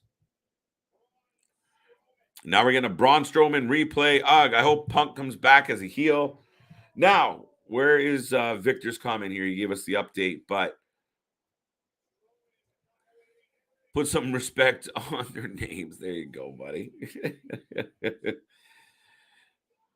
That's funny. That was bad. There you go. Let them know, Victor. Let them know. There you go. Punk had surgery today for his bicep. Can we verify that? Is there a record of it? Let me ask you folks out there. I think it would be very interesting if this does become a legal proceeding. Correct me if I'm wrong, but I mean, being that if they go through the courts, it's most likely going to be very public of exactly what happened. I mean, can we set up the cameras kind of like the Johnny Depp thing? Can we do that? Can we watch like the trial of Punk versus the All Elite, including Colt Cabana? I want to see that. I'll sign me up for that.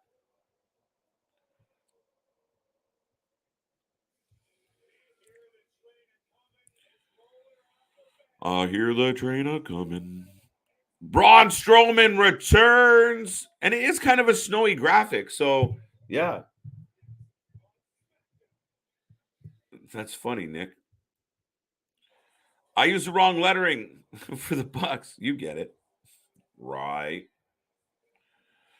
The Cucamonga cockroaches need to lose their EVP position and be suspended for 3 months. Yeah, listen. Punk is worth more than the Bucks and Kenny combined.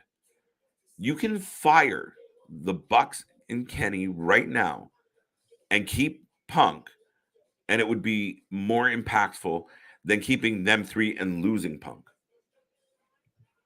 That's my opinion. Am I crazy? Maybe. But that's the way I see it. Punk's your biggest draw.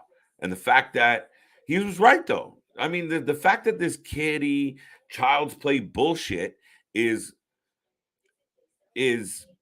taking away from the wrestling. Even look what happened with Sammy Guevara. We're supposed to get Eddie Kingston versus Sammy. Potentially a decent match. Clash of styles, but we'll see. Instead, they can't bury their differences. We get a shit match between Eddie and Ishii, and some people are going to say it was great. No, we've seen it, been there, done that. It's no good for Eddie.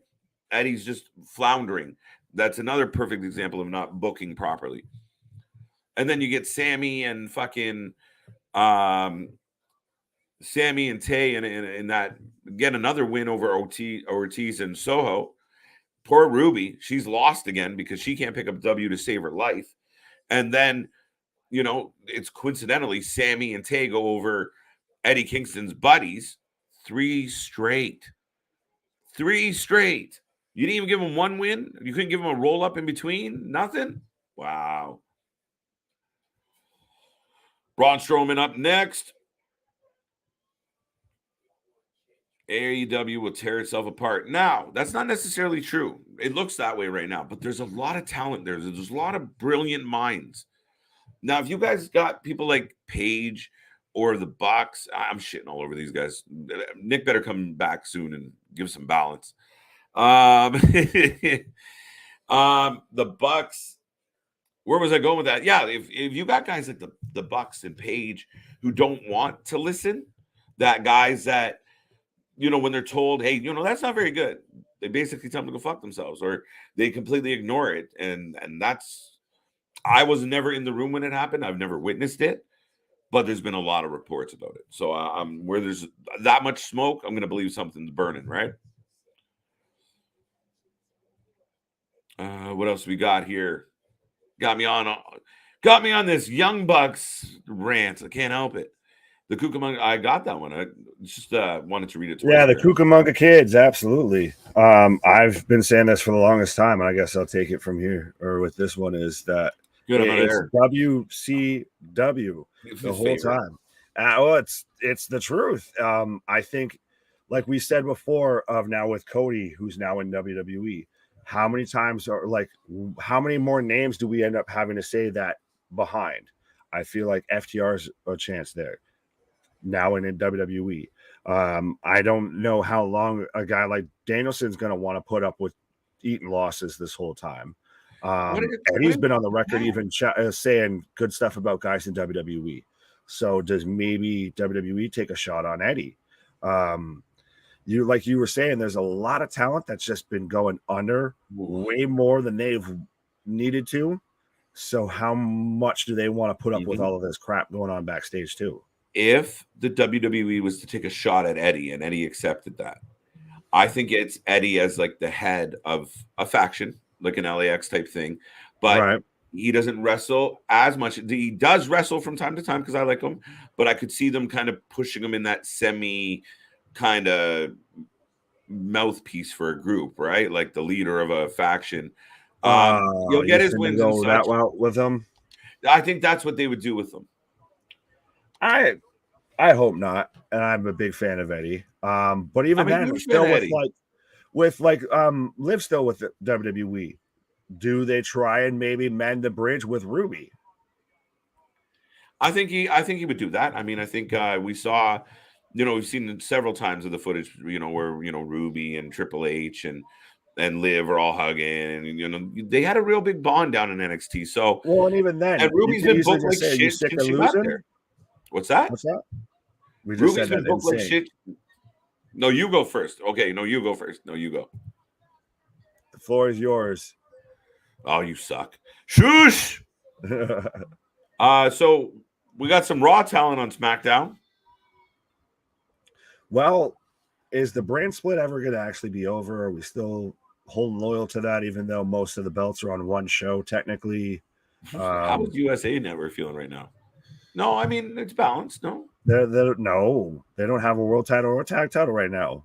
Oh, I forgot about both of those. Right. They're the redheaded stepchild, but I do think Fox is the better option. If WWE was to go to an exclusive channel, it would be, or a network, it would be Fox. Yeah. I think I agree with DeMarcus here, like you said. I mean, I think Ruby would benefit from coming back. What about Miro? What about? Oh, he's probably just beating down the door, just waiting for his phone to ring. Every time his phone buzzes, and then he realizes it's Lana, he's just like, "Fuck!" Right? Oh shit! Right? Who else are we talking about? Andrade. Yup. Again, well, that's the thing is you're naming a lot of people that have eaten losses that didn't need to, just to placate to a certain kind of in crowd that happens in that roster. And that's the thing is that's what I feel like with that is it's WCW. If you have an in crowd, the inmates have been running the asylum for too long that you can't course correct now. Now you're on a collision course. I would love to see what Triple H could do with Wardlow. Oh, Batista 2.0. Yeah. Easily. Less whiny, but I get where you're going. Oh, Batista, whiny Hollywood Batista was great at times. When he's sitting there in the wheelchair and just, I quit. Do you know what though? Like, man, Dave, I don't know. He comes off, he's so dicky. That's just because he's bald and kind of looks that way. Nah, it's just like even like when they did what was it they did? Did they do like I can't remember. What they did the 24 where they followed him around for his return or whatever. Oh, where he was Blue Tista? Yeah, and shit like that. But like I don't know, just even some of the interviews, he's just like fucking Eeyore of wrestling. Like, well, he started off much later like DDP did. And for folks following along with us right now, we have Team Alpha Academy cutting a promo in the ring. Yo. They're getting listen, I've been super impressed with the fans tonight at WWE. One of the biggest knocks is the WWE fans sit on their fucking hands a lot of times. They've been fucking energized tonight, Nick. Well, that's the thing is honestly, most of the WWE shows we've been energized because we know we're going to get good action. We know we're going to get good storyline. It's going to be an entertaining show. We fly through 3 hours of Raw now, when before we were literally sitting here with, toothpicks, just like, all right, is it still on? Are my eyes still open? Oh man, there was some long Mondays in those late Vince days. Right. Oh shit, he's here. And now we're kind of like that with AEW. Well, we're more focused on the backstage heat. Braun Thomas Strowman. the Tank Engine in human form. Ronnie the Snowman. Ronnie the Snowman. Ronnie the Strowman is here now. Ronnie the Strowman. And you see, they even had his name in like a snowy graphic, like Frozen. Well, do they go? I'm surprised. Well, if it was Vince, he would have absolutely jumped on like the Titan name that he had in Control Your Narrative. You think so? Oh, for crying out loud. Here, pal. Titan Towers. You're coming back as Titan. Right. Oh, absolutely. He would have gone, absolutely. Hagen, what's going on, buddy? You as Titan. Hagen, give me a thumbs up if your t-shirt showed up. What? Give me a thumbs down if it didn't. But if it didn't, give me a thumbs up when it does. What? Let me know. Thumbs up for everybody who's bought their Watch shirt or their Mr. Every Night shirt or their Cut the Shit shirt already. I know. Big shout to our boy Victor. Bought one of each. Damn. So, nothing but love. We appreciate it. Go check out altwrestlingtees.com. It's kind of fun having a t-shirt. That's the big cut for it. Right now, Braun Strowman beating up more tag teams. Well, the same tag teams. And see, we're doing it inside of the ring, so he can't, Titus O'Neil slide head first in the home base. I still think Shorty G fucked him up. I didn't. Go ahead. Just watching the replay, I think maybe he just stubbed his toe, and he fell with his arms open. But I think at one point he was like, I don't know. It just looked like he was going to grab Shorty. Shorty jumped and he just kind of stumbled. I missed it initially until I kind of saw the unedited one. And I think he just kind of caught a toe. When you got that much momentum and that much mass moving at that rate of speed, a calamity is bound to ensue. See, you know what they've done? What? We got Wardlow Strowman. Honestly, a little bit. He's got kind of the ripped, Abercrombie pants on and everything, but they're red, so like he should be on Raw. I don't know how I feel about these bright red ass pants. Right, he should be on Raw. It works with the theming. Right. I'm very much a man of theming. He's fucking ripped though, man. Oh, he looks great. Well, that's the thing is he's a guy who wanted to do like World's Strongest Man in powerlifting. He was a Mark Henry just in giant form. What? I know. You advertised Braun Strowman was going to be here tonight, and you legitimately just had him come out and beat up Alpha Academy again. He did less. Do you want to hear a promo from Braun? Do you want to build a snowman? Right. Do you want to build a snowman? You want to build a bra man? Right. That's not what. A Strowman. A Strowman. That's better. Yours was better. What were you asking? I said, do you want to hear a promo from the Strowman there? Why? Exactly. So what else was he supposed to do? He's not going to beat up Roman. He's not going to, you don't want him cutting a promo. Who else is he going to job out? What does he go out there and just beat up the entire 24/7 division again? All right. Is that Braun's role if he's just the guy that's backstage, like destroying stuff? Right. Oh, I'll file that under touche, Nick. On guard. Oh, thumbs down, Hagen. Any minute now, buddy. It's en route. I'll check the tracking. Let you know. Brawny the Strowman. What? Aaron in the chat. What? Edward in the chat. What? I can't do that with everybody. I'm gonna fucking lose my voice. Boss Monster, I hope you're having a wonderful night. I hope everyone out there's having a wonderful night. We're back into a commercial. We have about 20 minutes left in SmackDown. Do not forget, at the top of the hour, we stick around. We got 1 hour of Rampage coming up. Somebody has said in the chat that it might not be your favorite episode of Rampage, but we're always your favorite episode of everything. So stay tuned, watch, let us know how you're feeling. We'll talk some more AEW when AEW comes on. I took up a good solid 8 minutes just on AEW while Nick was gone because he wasn't here. No, that's fine. We're getting, the fallout from All Out 2, Electric Boogaloo later on. Electric Boogaloo. He tacks on electric. I like that. Right. New TV deal. It's either PBS or Ion. Sci-fi. No, it'll be like on Pluto or something. It'll end up on Crave. I like how we're just naming off shitty TV company.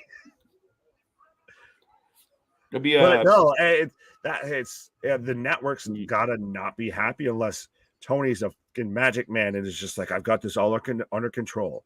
I've got this. I swear I do. But I almost wonder if just what else would you be talking about with Warner Discovery Media about besides this nonsense? That would be about it.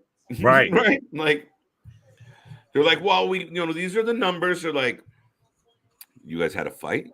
Well, no, but things went really good at the pay-per-view. No, you guys had a fight. Well, that's the thing is we still tune in.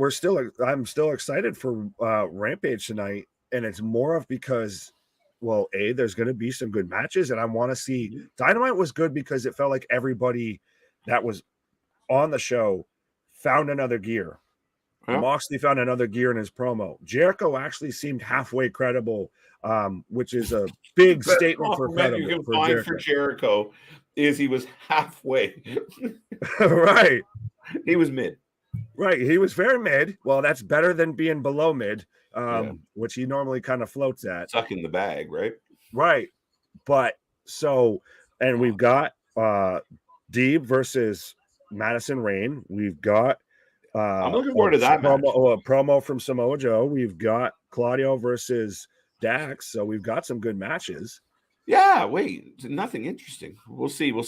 I mean, maybe the gentleman just meant that no big things, but it's Rampage. We don't expect much. 1 hour, an hour. We've been saying how they should have made it Ring of Honor for a hot minute. So make it Ring of Honor and go from 9 to 11. And lose an hour and just get your ass handed to you.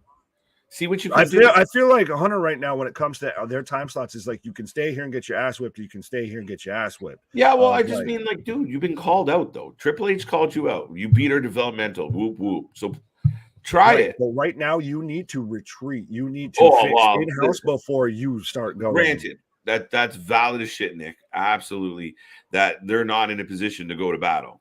No. You are in a position of fall back. Mm-hmm. Like Tony's saying, we're not going to take that shit. Well, you have no choice but to take it. You clearly by that the scrum herb around the world. Sorry, Tony. You get bottom bunk on this one. Bottom bitch. If you were wondering what I was implying, folks. Oh no, sorry, I was right there. I just had to. Set me up too good. It's going to go. You get a gold star. You get it. Yes. Well, no, you could see during that, Yo, what is with these sorry to interrupt. You get back to your point in 1 second, Nick. Yeah. I got the graphic. Fatal 4-way tag team #1 contenders. Yeah, I don't know, dude. Another fatal 4-way. We had an elimination 5-way. Like, it's a lot of that. People on TV. Fair enough, but shit. At least he's doing it better than what Tony does. So Tony's, I don't have enough TV time to get everybody on. Meanwhile, we've seen repeat with WWE. So now it's at least halfway mixed up because we've got multiple teams involved. I feel like it's like, what are we going to do after this question? Pick on Tony Khan. Right. What about exactly? Pick on Tony Khan. You know what I like doing after watching wrestling? Pick on Tony Khan. Right. You know what I like doing after going on What Chant? Pick on Tony Khan. Honestly, it's talk shit about Tony Khan. It's not even picking on him at this point. It's just actual. That man looked like a deer in the headlights that entire, the press conference from hell that hell happened. And like I said, before we went live, you see a shining example of a difference. And I'll talk through Drew's entrance, I guess, is with UFC 279 that's happening tomorrow night. You had whole altercation happened backstage and everything before a press conference kicked off. And Dana White shut everything down, canceled the entire press conference. Tony Khan sitting there right beside the man that's trashing his entire company, trashing his EVPs, and does nothing to try and stop it.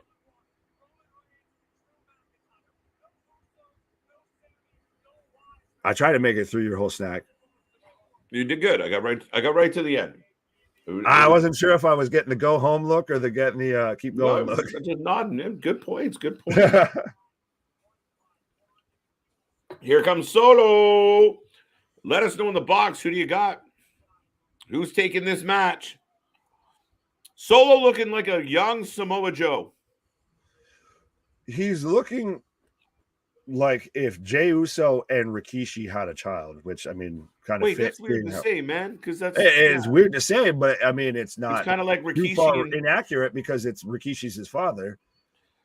He looks more like Rikishi than his two brothers do.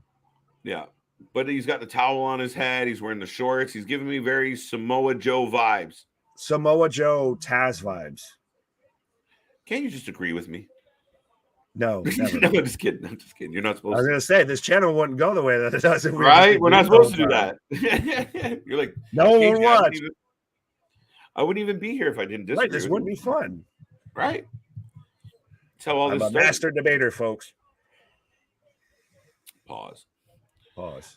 Solo for the win. And I like he's already got the red gear and everything, too. Very fitting with the theming. But yeah, Solo has to win this, and I think I saw Victor and maybe a couple of people about Cross getting involved. I was going to say I thought somebody said that they saw him backstage or something. I missed that. Yeah, Victor asked a question whether or not it was Cross, but I was busy rambling, so I didn't catch it either. Right, so I do think Cross gets involved because I think that's I don't know if you agree with me, but I think that's the first feud for Drew is him and Cross. I thought that too, and I still think that, but they're doing a good job of keeping us on the understanding that he's heading towards Roman. So I don't mind him getting Drew on the way and poking at Roman while he's on his way, right? Right. It is a little bit of keeping you on your toes if he still messes up Drew, but he's looking, say he's staring down the bloodline the entire time. Yeah, a little bit of foreboding. Right. Foreshadowing. Solo wins by DQ. Ooh. Not a bad shout either. If you just have, I mean, we still have Sammy and the Usos at ringside, so it's kind of still 4-on-1. I say Drew McIntyre wins, and it's Sami Zayn's fault that Solo loses. Not a bad shout either. That's if you want to go that way. That's not a bad shout. If you start that rift early, Sammy ruins his debut. His debut. Yeah, that would get him. That would get Sammy a lot of heat. I do like that. We've got Drew lining up for the Claymore right now, as it is. This one's for you, Nick. Usos pull him out. Oh, yeah. I'm sorry. No, you're good. Go ahead. We're off to commercial. That's all. Oh. I was just going to say I could read this whenever. This is long as hell. In terms of selling merchandise, forgetting the fact that Roman is a bad guy while he's the face of the company, and John Cena was a babyface while he was the face of the company. Who sold more? I still honestly think it's going to be John Cena. John Cena's up there with the Hulk Hogan's of merchandise sales, I feel, because that man's the Fruity Pebbles, like The Rock said. He's the Nickelodeon, he's the Walt Disney, he's your everyday company man, and now he's in movies, he's in commercials, he's up there with the elite, no pun intended.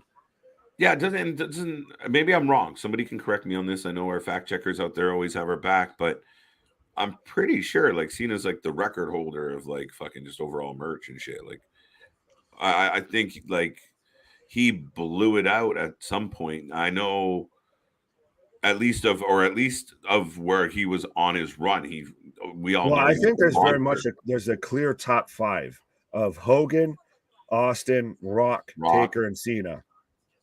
Ooh, Taker's good too. Yeah. That's very to me, that's a clear 5. Obviously, you have guys like Roman that sniffs around there, Hunter, Randy, but I mean, I don't want to get out here and start talking about merch numbers because at the end of the day, that's not always the biggest tell.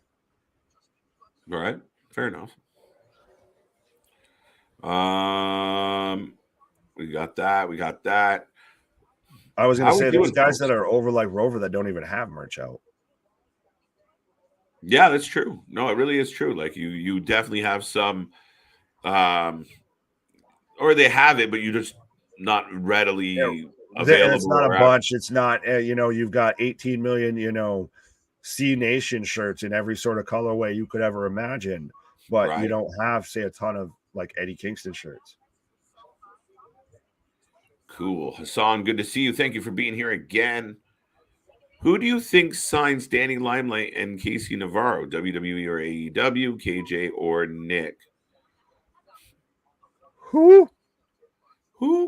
Danny Limelight. I don't know. I saw the name. I saw the report. I don't know where that man is supposed to be from. Right. Can someone name something he was involved in? Something of importance? Something other than it's not CM Punk news from AEW. There's a funny story with Danny Limelight where I don't even know if I should say this. I feel bad, but we were supposed to get some business done, and he just let's say ducked and dodged. But no, I mean, you don't know much. Like, I mean, they're a bit of an indie darling, and I'm just trying to look it up right now because I can't remember the name of the faction he's in.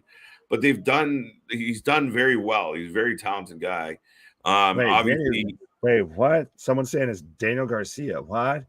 Who's Danny Garcia? Daniel Garcia is not. No, Danny Limelight's another guy. Remember, he was in AEW to start. All right, and he had some at the very early days of the AEW. He had some really good matches. Google machine.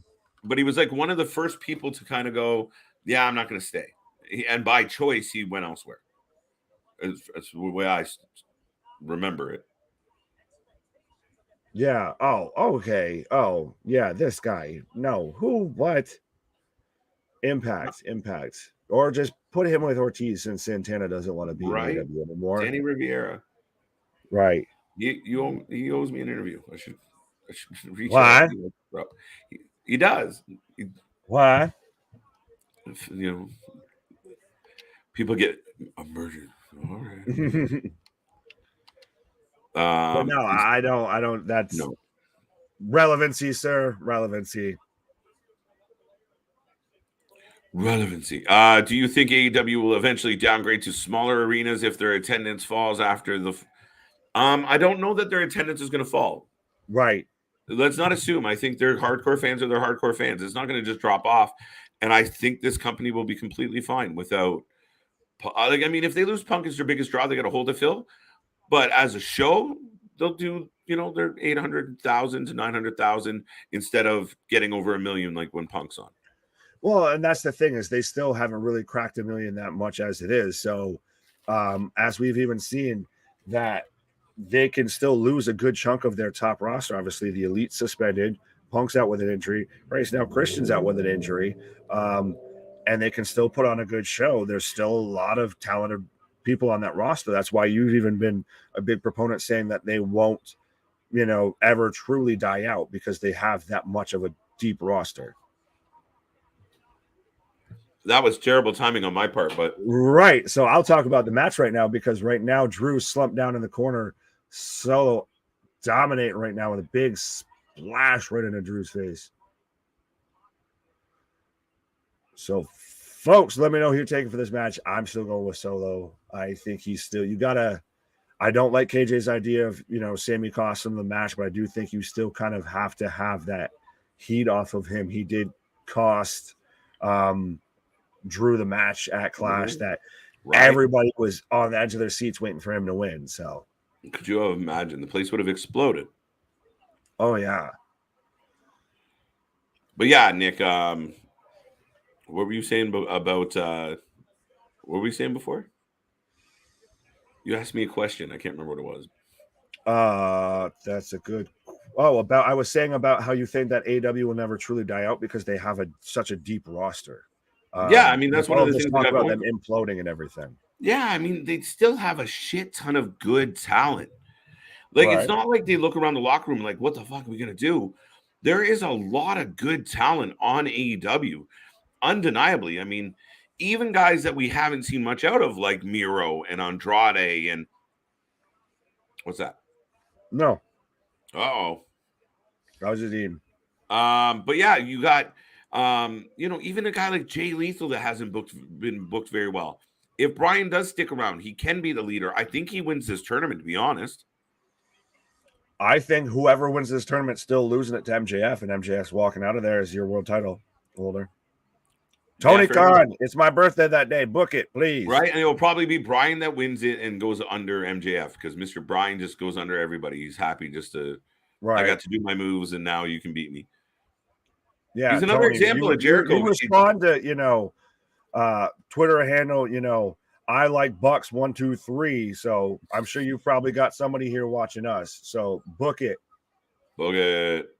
Solo looks great. He really does. It's a great match, by the way, folks. And if you haven't given us a prediction yet, please put it in the box. Please let us know who do you think is going to win this match tonight. This is a really good match, and especially from him just coming up from NXT, he's showing he can go with a guy like Drew. He's already put himself up there. Mid-card at least. I could see him getting involved in, say, the Intercontinental title picture. Right. Oh, Sammy's on the apron. Here we go. Hello, Reggie. Oh, wait, but the Usos are pumping the shit. Glasgow Kiss. Wait. Oh, no, you're behind. Right, that happens. Here come the Street Profits. Oh, man. Anyone else tired of the Street Profits beating up and trying to beat up the Usos? Well, they haven't had the New Day do it in quite a while, so we've got to have, other athletic team do it.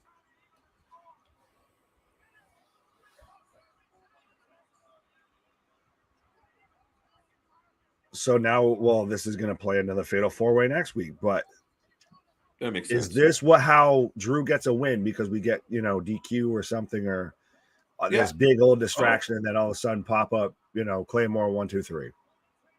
Oh, Montez with a splash onto everybody.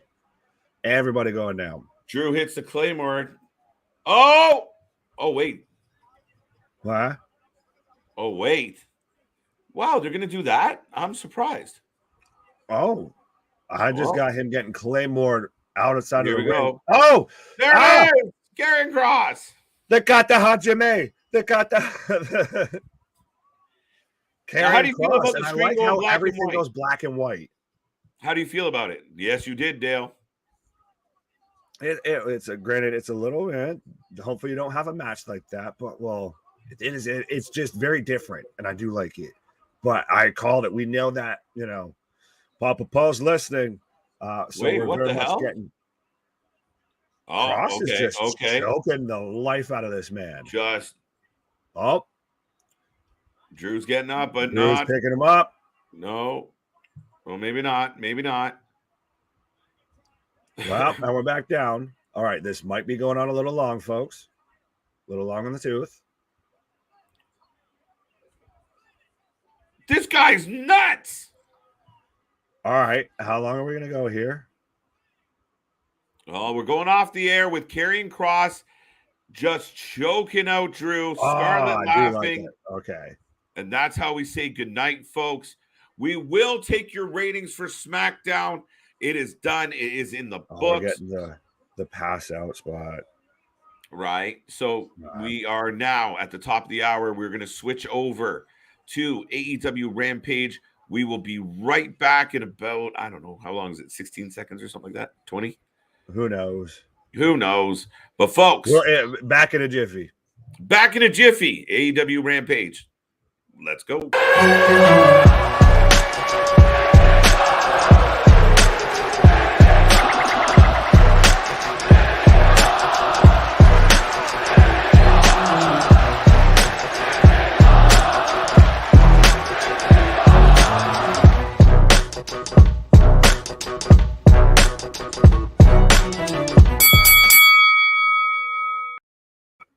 Ding, ding, ding. We are back and we are live again like we never left. And we're still doing it. Yeah, we might not have. But we never leave. We're like, if anyone out there has ever seen the movie What About Bob? We are the Bobs of YouTube. Right. No one can confirm that I or KJ or even CJ at this point have a lower half. Okay. No, I'm sure there's some people out there that can confirm I have Right. lower half. I'm sorry, bro. Pause. There's at least a couple. Yeah. Come on now. Dale gives it a 6. DeMarcus says 8. 4 to 5 from A-Town. Welcome to back, A-Town. Good to see you, Juice, Anthony, Hassan, everyone else out there. We haven't said hi yet, Dale. 7 out of 10 from Damien. 10 out of 10, Alexander. Oh, Lordy. Oh, boy. All right. Oh, boy. What do you think, Nick? You go first. Do you know what? It's one of those shows where I feel like we talked a lot. And so that's one that too many multi-people matches, if I'm being picky. Right? They're all like, there was a lot of booking, a lot of heavy booked matches. Right. Shit. I'll give it a 6.5. All right, I was right about there. I was going to say 7 because okay, well, I could go either way with it because to me it did have some all right points. Like we got Solo, Braun showed up, I guess, but it did also have it did have some weak points, like the Ronda match. We knew instantly from the jump she was winning that, and that match, was quicker than a hiccup. And I do think even just because we just got off the end of it, the whole Karen Cross thing at the end went on a little too long, felt a little awkward. I get they're still trying to make Drew look like the babyface, but you should have just made Cross look like an absolute killer of just, have Drew be on a heater, and he's got Solo against the ropes and everything. I mean, he's still the young kid coming up from NXT. Still, got to get, his bearings about him. So then, Drew's on a heater. Then you have Cross pop up. Boom, everything cuts to black and white as he's getting him in the choke and everything like that. We get towards the pass out spot, and that's how we go off the air, folks. That's the way I would go out with that. So that's why I wasn't the biggest fan of tonight. Again, like KJ said, we did kind of, ramble a little bit on, talk a little bit, a lot of it about AEW during that show. It was still a good show overall. It's still, now it's getting graded in the cerebral era of WWE, the Papa Paul era of WWE, I feel, to where we've had some really good shows from him. So now even a little bit of a fallback, something that's not that great. All right, now we're sliding back. It's the reverse Tony effect now of Tony shows are normally kind of rough sometimes. So when we get something good, we're like, yes, versus WWE's been on a heater. So now when they fall, you notice the trips of a lot more.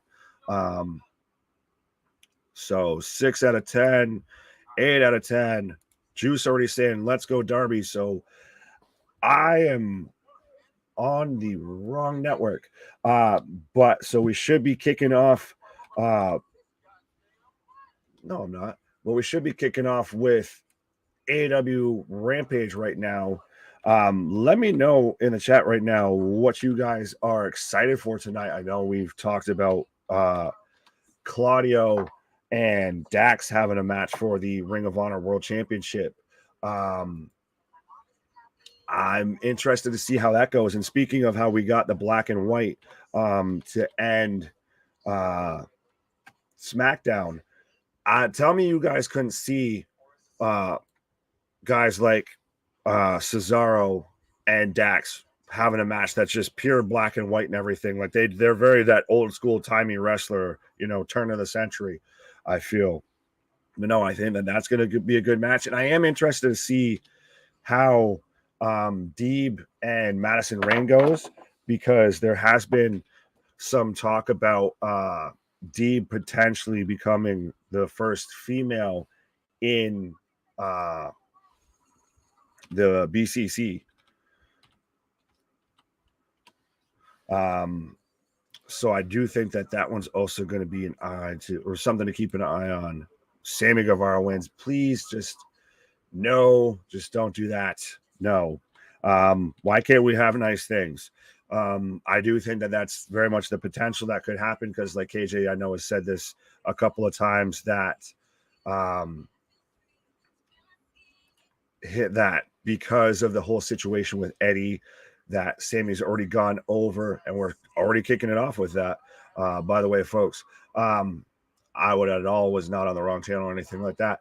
But that you do still have you had him go over Ortiz and Ruby 3 times in a row, and pretty easily too. There weren't super fantastic matches. He's one of those inner circle guys, again, no pun intended, that Tony's just going to push to the moon, regardless of how many people tell him no. But so let me know who you have for this match, folks. I'm going to still take Darby. Living on a prayer, I feel. So let me know. Damian taking Sammy, DeMarcus, Darby versus Pete Dunne. Who y'all got? Oh, Lord. Are we going to get Pete Dunne? Or are we going to get Butch Pete Dunne? Oh, Darby with a suplex on the Sammy on the outside. If they're a whole kind of chain of suplexes. Nick, I hope I'm not being harsh on AEW. Anthony, I honestly feel if you've watched any of this channel, I don't feel at times that there's anything that you could say that'd be harsher than some of the stuff we've said about them. But this is what happens when you have to rely on former big stars from other companies instead of building your own talent from the ground up. Fair point. That has been a gripe. That has been a statement. But I do think that Darby with the dive into the cutter. But I do think that they tried to do that part to where they built on their own talent still before, like where you had and Sammy does the little finger point like Kenny into the camera as we go to picture in picture. Didn't think we noticed, did you, Sammy? But they do still have like their pillars, like Sammy, like Darby, like Britt, like MJF. It's that Tony, I think, was just flushed with ex-WWE talent and didn't know what to do with it. Tony marked out too much to everything that was going on. He got a little starry-eyed, a little misty-eyed, a little bit playing with his action figures and realized, oh, wait, no, I had these action figures before that I really liked. That's really the problem, I feel. KJ says, Sammy. Nick, that's the perfect example of what I'm talking about. Just because you're not in the inner circle of friends with Nick and Matt Jackson and Kenny Omega, you get BS horrible booking. That's unfair. Right. But that's kind of what Punk was kind of said. Well, that's always been a bit of an issue. And that's just that's what happens when you have guys that are part of the boys, that you have guys that are on-screen talent and also backstage execs as well. That conflict of interest never works out well. Show me any professional wrestling company that has worked out well to where like the head of the company or the head of a division or anything like that was also an on-screen talent. It sounds exactly like I said, I've been saying with WCW.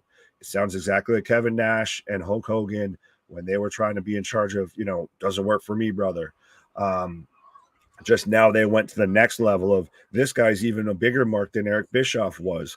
So now we'll make ourselves executive vice presidents of the company. So if we do screw up or if he does get sick of us or anything, there ain't a goddamn thing he can do.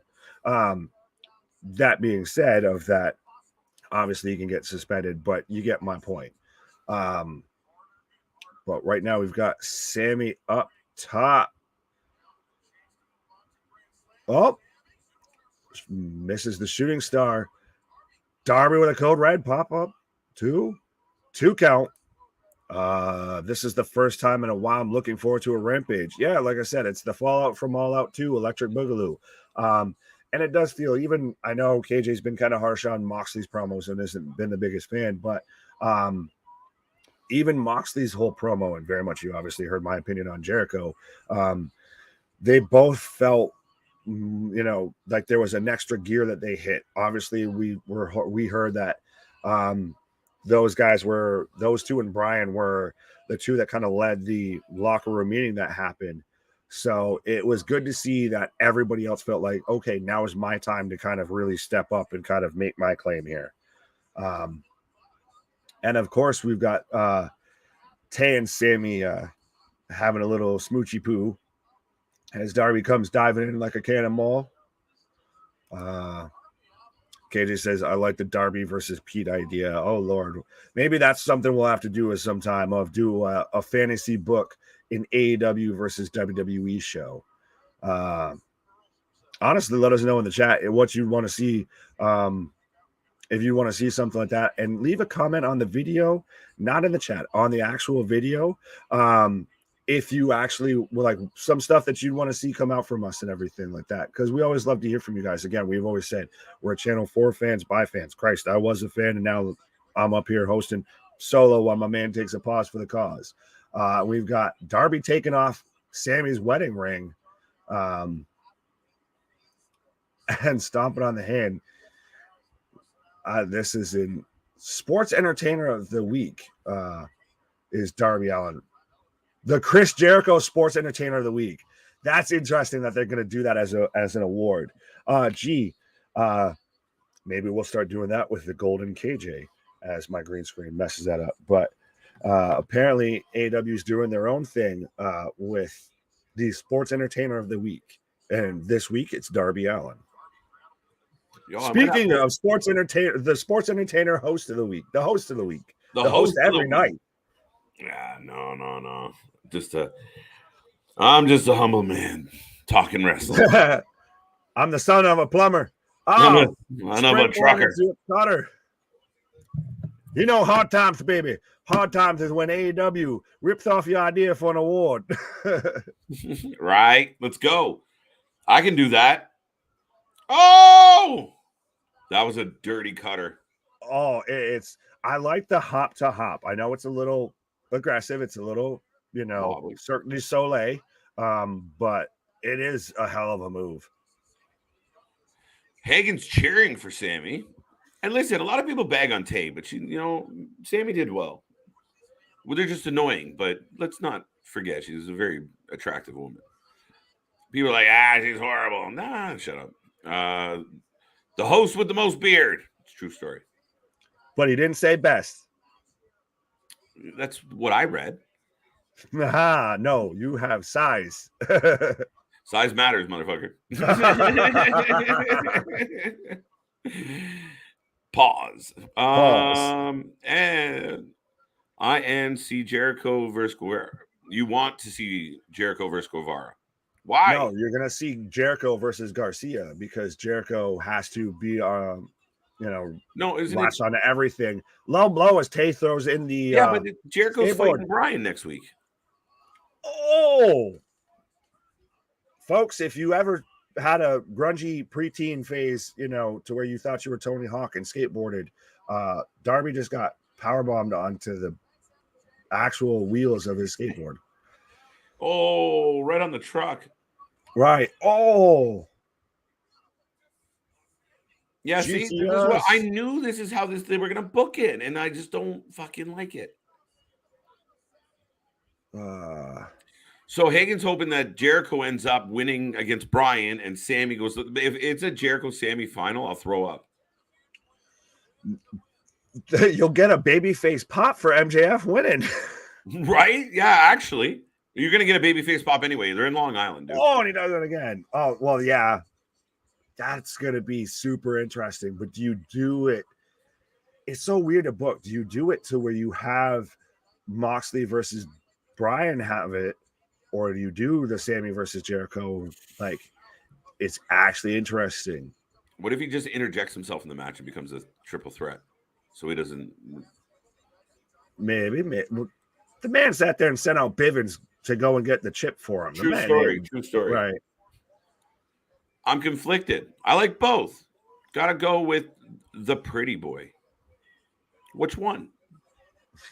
Oh, the one without the face paint, I guess. Fair enough. We're gonna replay. Speak of the devil and he shall appear. Oh, look, Anthony's got another question for you, Nick. Lovely. Did you catch my breath before this one? How much of either their more experienced or young talent has to leave because of a toxic work environment? Neck before Tony's father Paul's funding from AEW realistically. I'm going to try and make sense of that because I love you, Anthony, but there's a lot of typos there. You think that Shad Khan's going to pull funding from Tony? No, Shad Khan's little words to Tony was, I'd rather see you enjoy, your inheritance and everything while I'm still alive than just leave you a bunch of it when I croak. So he's just letting him just take a match to it and just have fun.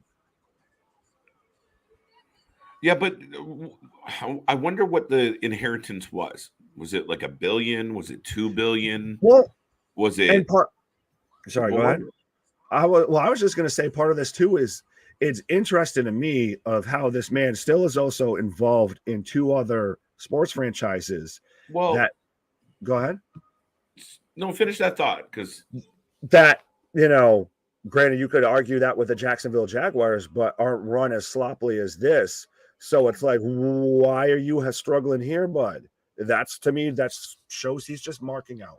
Rumor is he was struggling in the other organizations as well. And I made the joke last night about the Jaguars have had some issues. Yeah, well, he's just they haven't been. He's not full. They're more of the Tin Man than a well-oiled machine, buddy. Oh yeah. So that's one thing. The other part is you got to remember, like with all these uber rich people, everything's a fucking tax write-off. You think Shad Khan's probably thrilled that Tony can't figure this out because he just leans against the other businesses he has. Well, it's going to pull down we're good. Perfect. Right. Money in, money out. And even then, you still get all your advertisements and everything. Think about how much they made for having, tie-ins to Game of Thrones and for stupid crap like the Quake at the Lake and all this and that. Right. All those little commercial tie-ins that they get that we think we poke fun at them for because they're gimmick shows. That's just revenue. I agree. We got that one.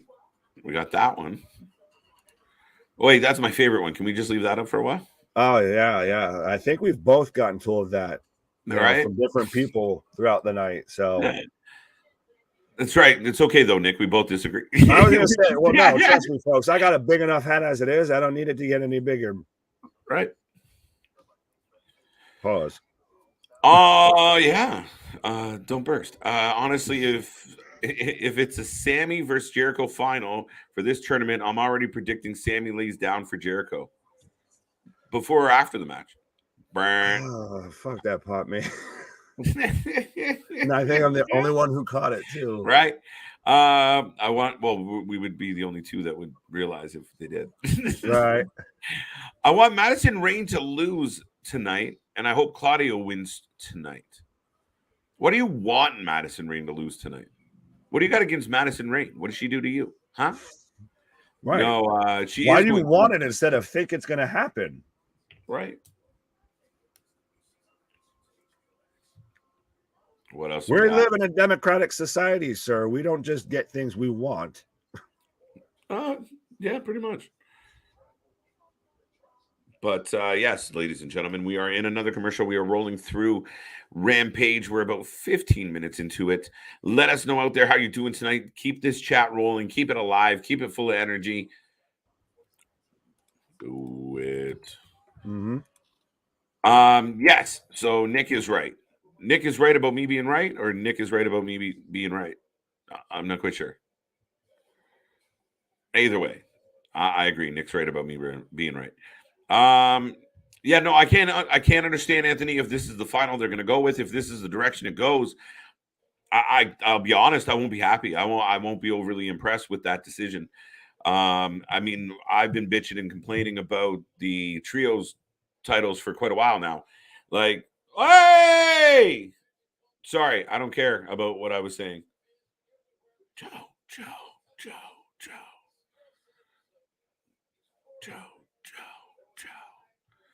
Everyone else getting some mojo? I'm pretty pumped. Let's go. Both. There you go. I agree. Joe is back. Is he done screwing around with Satnam Singh? And can we give him some real competition? No, we're not done with him yet. Damn it.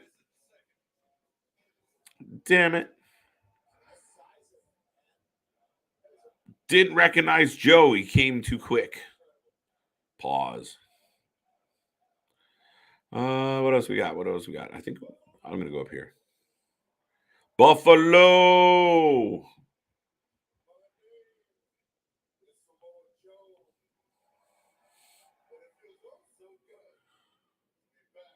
Samoa Joe cutting a promo. I'm pretty thrilled about it.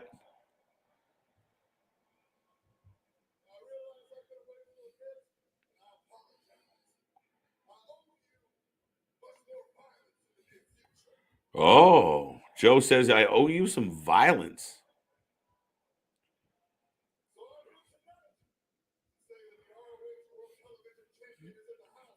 Okay. All right. Joe laying down a challenge. Oh. Smark.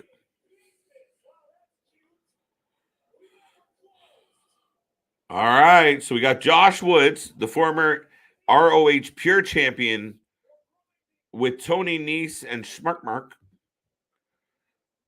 Joe was in Hollywood. Joe. I like it. Come on, folks. Give me some Joes. I do miss Samoa Joe's WWE entrance music, though. It was spot on. As far as matching the music to the character, to the guy, his WWE and then, the whole coming out and you get the roar. Yeah, I miss that.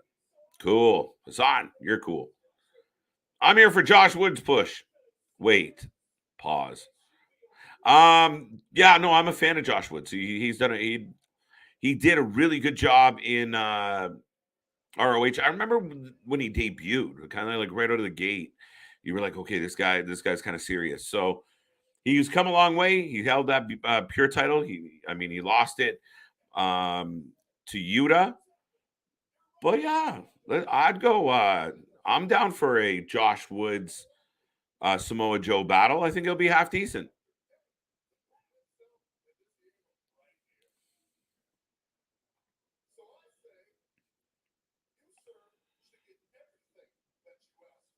Ooh. Cool.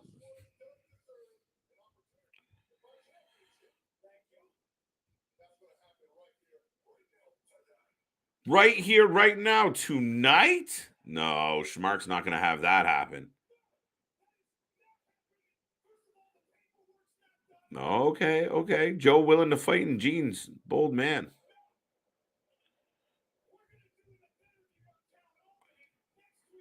Oh. So next week on Rampage in Albany, according to Smart Mark, a better place than Buffalo, is where we'll get Samoa Joe versus Josh Woods, folks. I'm down. I think that'll be good.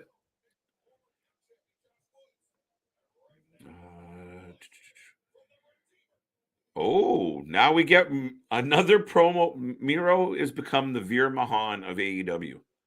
Tell me I'm wrong. Anyone out there right now, tell me I'm wrong that all we get, I know we got him all out in a purposeless 6-man tag. But this guy legit just, I love his promos, but we get way too many promos without a payoff.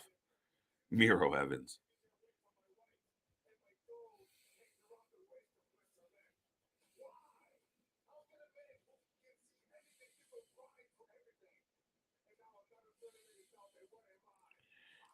Even Miro points out he's not in the tournament, which is kind of bullshit.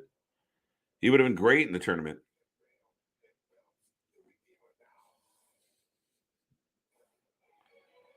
Well, the Redeemer's pissed off, if nothing else. But let me know in the chat right now.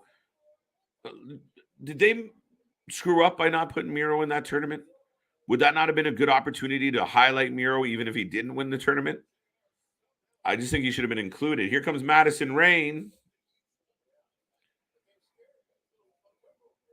Now, they hired Madison Rayne as a trainer, coach, whatever. And she's put a few matches in, surprisingly. I didn't think we'd be getting Madison Rayne in competition. Samoa Joe would have been WWE champion under Triple H at least once. Maybe. Never say never. Joe's still wrestling. Now coming to the ring, speaking of Mr. CM Punk, one of my favorite, Serena Deeb, the Professor.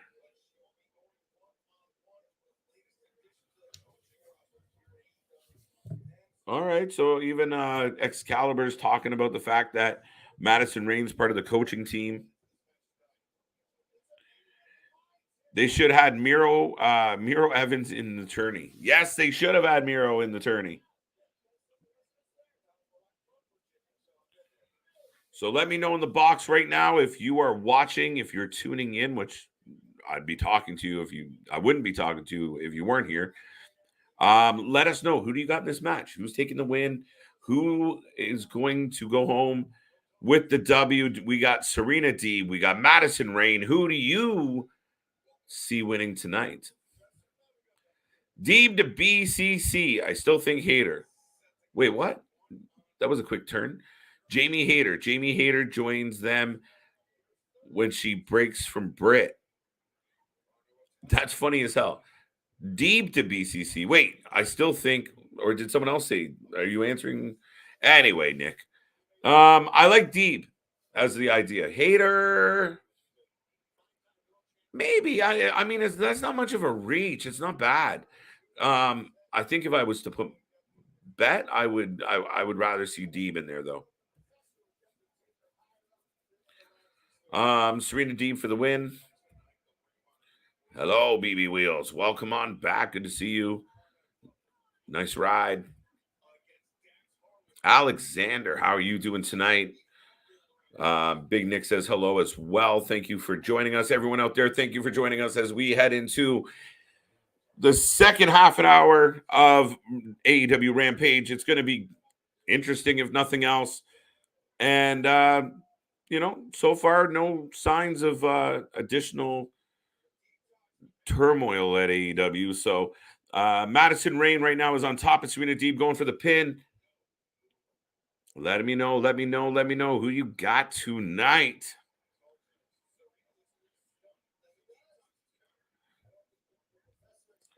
Fave is Rain, but the talent is Deeb. I don't think Rain would be the favorite in this. To be 100% honest with you, I think Deeb's more of an active wrestler. I mean, yeah, okay, we know Rain came from Impact and she's one of the coaches, but I think Deeb's the favorite in this one, and the talent. No offense, Madison. I think Serena Deeb should be the AEW Women's Champion one day. Pardon me. Yes, absolutely. I think Deeb needs a heater, though. I think Deeb needs some type of angle. She's not the most comfortable with the microphone. If she can change that up, all bets are off. But I really think if you gave her a good talker, nice neck breaker. 2 count on Rain. 2 count on Rain. My fave. Oh, is your fave? Oh, okay. I thought you meant like the fave in the match. You're a big Madison Rain fan, eh? What'd you think about her hanging out with Emma for a while, who's also now a free agent, and a lot of people are wondering if she'd go to WWE or AEW. I imagine she would go to one, if not both. There you go. I agree with you, buddy. Absolutely. 100%. If Deeb gets a solid mouthpiece and you consistently book her, like when she was doing those challenges and she was just dusting everybody, if she just had somebody as a mouthpiece that could just talk for her, even do like give us a Leo Rush where she's just dominating and winning all these challenges, but the heater is just outside just running their mouth. It's not a terrible idea because I think she's a really quality wrestler. Did anyone see Mickie James' promo she cut on Impact? I saw parts of it, Edward. Do you want to, what specifically? Serena Deeb is just pounding this woman's knee. Female faves are what they look like to me first before talent. Ooh, Larry. Then you got a problem, sir. Honestly, you got Welcome that Vince back. McMahon problem. You need a Vincectomy. A vasectomy. But no, Careful. what I was trying to say before was I've heard rumors and speculation. I think it was Claudio said in an interview that he wouldn't, mind seeing Deeb in BCC, or he could see that very much. And I still think it's going to be Jamie Hayter. When she breaks away from Bit, because I've been saying that, and Tony, you got to deliver on that for me. Otherwise, you can make me look like a damn fool. I'm gonna look like KJ with Bray Wyatt here, of saying that Britt and Hayter turn on each other and we get that feud going, because I think that's a money match. You think? I don't. Hayter. I need to see a little more out of Hayter, and I mean, I haven't. I think you would in that feud. I'm all for it. I'd love to see what happens. I think Hayter's got a lot. I feel like I've witnessed Hayter in a lot of clunky matches, a lot of botchy matches, which maybe that's she did get her division in general. I think that's a little bit of the division in general. Hilarious. Yo, what about poor Ruby? I mean, I think we kind of on the weekend talked through it, but back to WWE, right? But I mean, literally got her nose shattered, jobbered. But I don't know if you got it yet or if you said it or anything. But so D picks up the win, and then we had a backstage segment from Jade Gargill. Yeah, I'm on commercial. I'm getting the Elvis commercial. I'm getting Oktoberfest, which I'm excited for, of course, because I live in New England. So, of course, it's got to be Sam Adams Oktoberfest. So, ding. Sprechen Sie Deutsch. Is Velvet Sky still wrestling? No. She's hurt. No, no, she was hurt. Velvet Sky is not still wrestling. She's right now commentary / I believe, commentary for NWA. No, what? My head totally went to Red Velvet. Back to you. Yes, she's on. Man's thinking about cake. Always. Like 50 Cent said, right?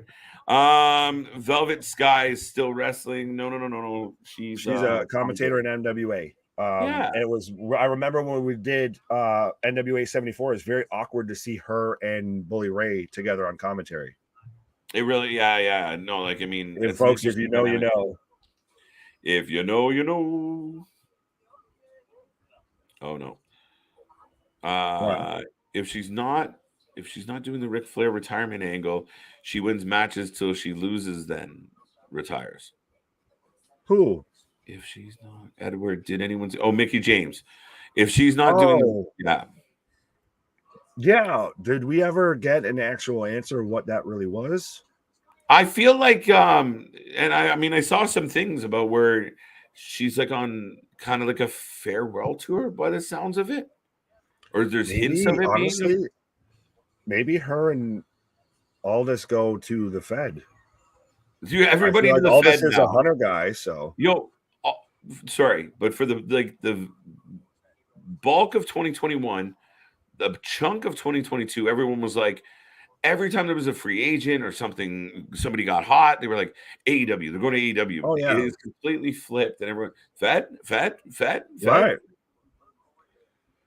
Absolutely. Well, that's the thing, is now you're seeing how WWE can actually do it. I know me and CJ have argued before in our little group chat and everything about how going to the main roster almost felt like a punishment versus, receiving an accomplishment and, moving up to the next level in your profession. It almost seemed like a curse. Now it doesn't feel like that at all. And now it feels like you're going to get, handled with some TLC, especially if you're a free agent coming in. And I mean, if nothing else, I don't even know if it's TLC, but at least you feel like you're going to be heard. And I mean, everything Tony promised the wrestlers of like, this is the place where you can come and you can be creative and da-da-da-da-da. And he wasn't wrong. Okay, Malachi, go do your stuff. Oh, okay, you did it. Miro, do your stuff. Doesn't mean I'm going to push you, but you got to do your stuff. Right. Come here to where we don't have all those rules that WWE has and everything. Also, by the way, I didn't mention we also have no rules whatsoever, and you can just do whatever the hell you want. And, we'll just have gimmick match upon gimmick match. And, so this is your third cage match in a row. Stuff like that. Yeah. I don't see too many people lining up, especially now too, if you've got EVPs fighting talent, fighting your world champ in the locker room. Well, that's. Oh, here's Hobbs. Now, is Ricky Starks injured? I haven't seen any official No, I report on heard that they just. It's a weird confusion I've heard with that match. I don't think he's actually injured. I think they just somehow managed to work shorter than they were supposed to go. It was supposed to go that way to where Hobbs is getting over. I just don't know as if a it wasn't that great of a squash, match. Right, that's the part that was weird. especially I've with heard the. the. Sorry, Nick. I don't going to No, throw you're it good. back to you, but with Ricky giving that real baby face turn and getting over with it, squash. Right, it was very clunky. It wasn't good by any stretch. I wasn't trying to talk. I was just trying not to talk over your favorite moment of the night with Mark Henry here. Right. It's my favorite moment of the week, folks. We got Mark Henry on the screen, and we got Regal giving Dax some words. Well, and this is going to be to me, this is a great match for an ROH belt. Mm-hmm. Keep going. Sorry. No, because I was just going to say, because it's two very much workhorse guys, and that's what ROH, especially because it's the old school belt, is kind of built on. What I like is that you're letting Regal do the bulk of the talking for Cesaro. Yeah, he does kind of need that. What is the official word on Cash? I didn't know there was a situation with that. I guess we get quite a few single matches with Dax, right? Because honestly, Cash has even said that he's the better when it comes to being a professional wrestler. That Dax is the better one. I think that's why. It's just it's a you do now. Would you be more? And this is splitting hairs. Are you more compelled for Claudio versus Dax or Claudio versus Cash? Yeah, but I think my point is this: where we talk about, we're having trouble fitting all our wrestlers in. Well, don't have Dax in this match. Have one of the other singles competitors in this match and give us a good match. Right. And I think the problem, do you find it funny? And this is where we talk about the booking and we talk about EVP bias. How often, we're not seeing a whole lot of FTR in tag fucking matches. Oh, yeah. It's interesting to me how the best tag team in your company, and that's no slight on Swerve and Our Glory or anybody else, but the best tag team in your company doesn't have your company's tag belts.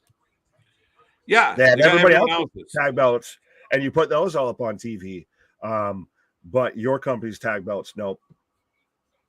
Yeah, it's to me, it's a really weird look.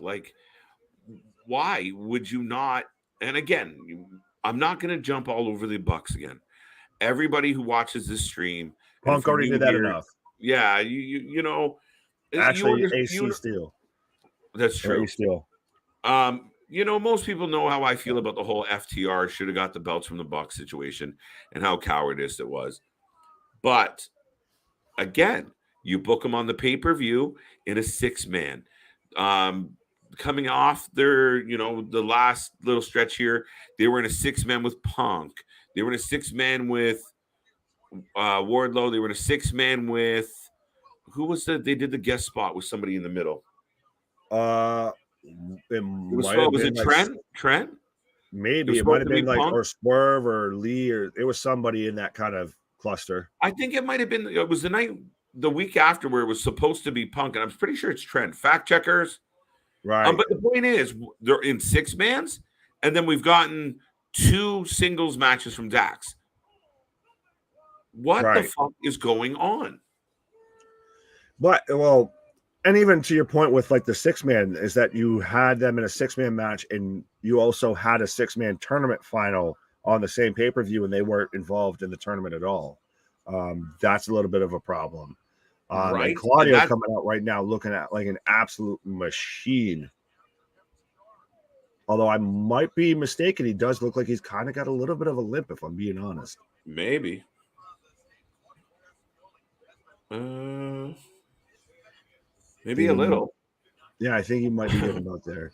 But yeah, it's again, it goes the biggest problem. One of the biggest problems, and I feel like I've labeled everything a big problem with AEW is the mishandling of talent. But when you have that big of a talent and you have a second company like Ring of Honor and you don't know what to do with them, you kind of just get too many belts and everything just turns into a train wreck. The too many belts thing is a problem, but I mean, not a big problem, but a problem. And you really shouldn't have, like, I mean, you didn't defend your tag titles on the pay-per-view. You didn't defend. I mean, you could technically have a TNT title match on the show, could you not? Oh, you could have very much done it. Even right there, you could have done Wardlow versus Lethal, and you could have done Guns absolutely versus FTR, and those are two better matches than the one that we got. Right, and you could have probably cut out 3 or 4 of the other matches you used instead. Oh, that's a big problem, and especially when you have it going head to head with like WWE on that same weekend, on that same day, where both times they had 6-match cards, and AEW had what, 14, what, 15, what, 16, and just it was too much. It was overkill. Right. That's the number on my back. 16. Danhausen. That's right. That's right. It was Danhausen that the FTR tagged with. I forgot Hausen. I like Ring of Honor announcer. Yes. Yeah, Ian Riccaboni. Well, and it's interesting that this is main eventing AEW's Rampage.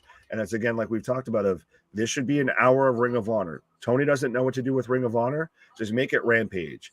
If you're already going to have it touring separately, have it live. Just make it Ring of Honor. And then you can split up that roster. Sorry. No, split the roster. But in addition to that, Nick, for the live audience, the going fan, like one of the things we bitch about is, I mean, that's a long fucking night. And then when you're watching guys wrestle twice in the same night, it does take a little bit of the luster off watching live when you get a Dynamite, so you get this big match. And then you get then you see him again in 45 minutes. I guess he's okay. Like, and it doesn't happen a lot, but I mean, it's little issues like that, right? Or when you have Dynamite end on a huge angle, and then you've just got to follow it into, the build up for Rampage. Right. But yeah, no, absolutely. But I mean, if you're now recording, say you keep the same method that you're doing right now, Tony, and Ring of Honor gets recorded on Wednesdays, at least you're splitting it up. You have a little pause. You change up the ring mat and the apron, and you hit play again. And this way, the live audience are getting 2 shows with 2 different groups of characters, and Ring of Honor becomes your NXT. But then that's you get into WWE did that with 205 Live, and I was at one of the shows where it was SmackDown followed by 205 Live, and it was even after dark match and everything. That, like you said, that makes for a long night, and that's when you see half the audience file out. If you do it as a, but they're already doing that anyway. That's my they talk it all the time about people leaving for Rampage, right? Right. Well, so you're just replacing Rampage in the schedule with ROH instead. That's fair, but I still think you go that whole extra step, because there have been those rumors and those speculations about touring, having it be a separate live show, and also it splits that roster up. And I think that's part of the problem that Tony has, is there's so many people on that damn roster. Get a creative team around you. I know this is shoulda, woulda, coulda at this point, but get a creative team around you. You have minds around you, and have certain people, have one team in charge of, the AEW roster and the AEW shows, have another team in charge of Ring of Honor. You got the bread, obviously, that Jericho's talked about, telling Hunter, my boss is richer than your boss. Right. So actually hire a team and have, 2 separate teams run it like 2 separate companies. You just step back and just be the overseer. Yeah, this grown-ass man coming I shouldn't be having to explain this, though. This grown-ass man coming out and literally saying, Nick, oh, my boss has more money than yours. So yeah. Mid-ass Jericho, the anchor of AEW, not because he holds the fort down, because he holds the talent down. Anything that he catches wind of that's popping off, he has to be involved somehow, so he sucks everything out of it so he can still keep going and think he's halfway relevant. Yeah, I mean, the tricky thing about Jericho is there is a relevancy to him, but he has literally done everything he can to take the shine right off himself. The relevancy to Jericho was everything he did before. It's not anything he's done recently. It's the Exactly. same thing. It's like with Rock. Mhm. Honestly, it's the same thing. And I do mean this with all due respectfully. It's the same thing, even a little bit with Austin coming back. Is everything is just in the name from before. It's a nostalgia act. And unfortunately, Chris Jericho's like all of the great 80s hair metal bands. He doesn't know when to stop touring. Literally. Well, he And has a. He's a. I'm getting a. Sorry, go ahead. Then he has a big hit with Fozzy. So I mean, run around singing Judas for the next 20 years. Yeah, just get a oh Christ, I'm blanking on the name. Get a recurring gig at some shitty casino in Vegas. There you go. Well, I was just saying, no, it threw me off because as I was talking about Chris, I got a video package for Chris in picture. So that's why I'm like, Right. Oh God, speak of the devil, and he shall appear, folks. Right, no kidding. What was I gonna say? The thing about Jericho that I think fucks me up is I was a huge Jericho fan. And kind of like what kicked me off to, like I said, I wasn't completely back into wrestling, and there was so much bad wrestling. It was one of those things of like, all right, I'm still kind of half awake. I'll throw Raw on and fall asleep to it, or I'll throw SmackDown on and doze off.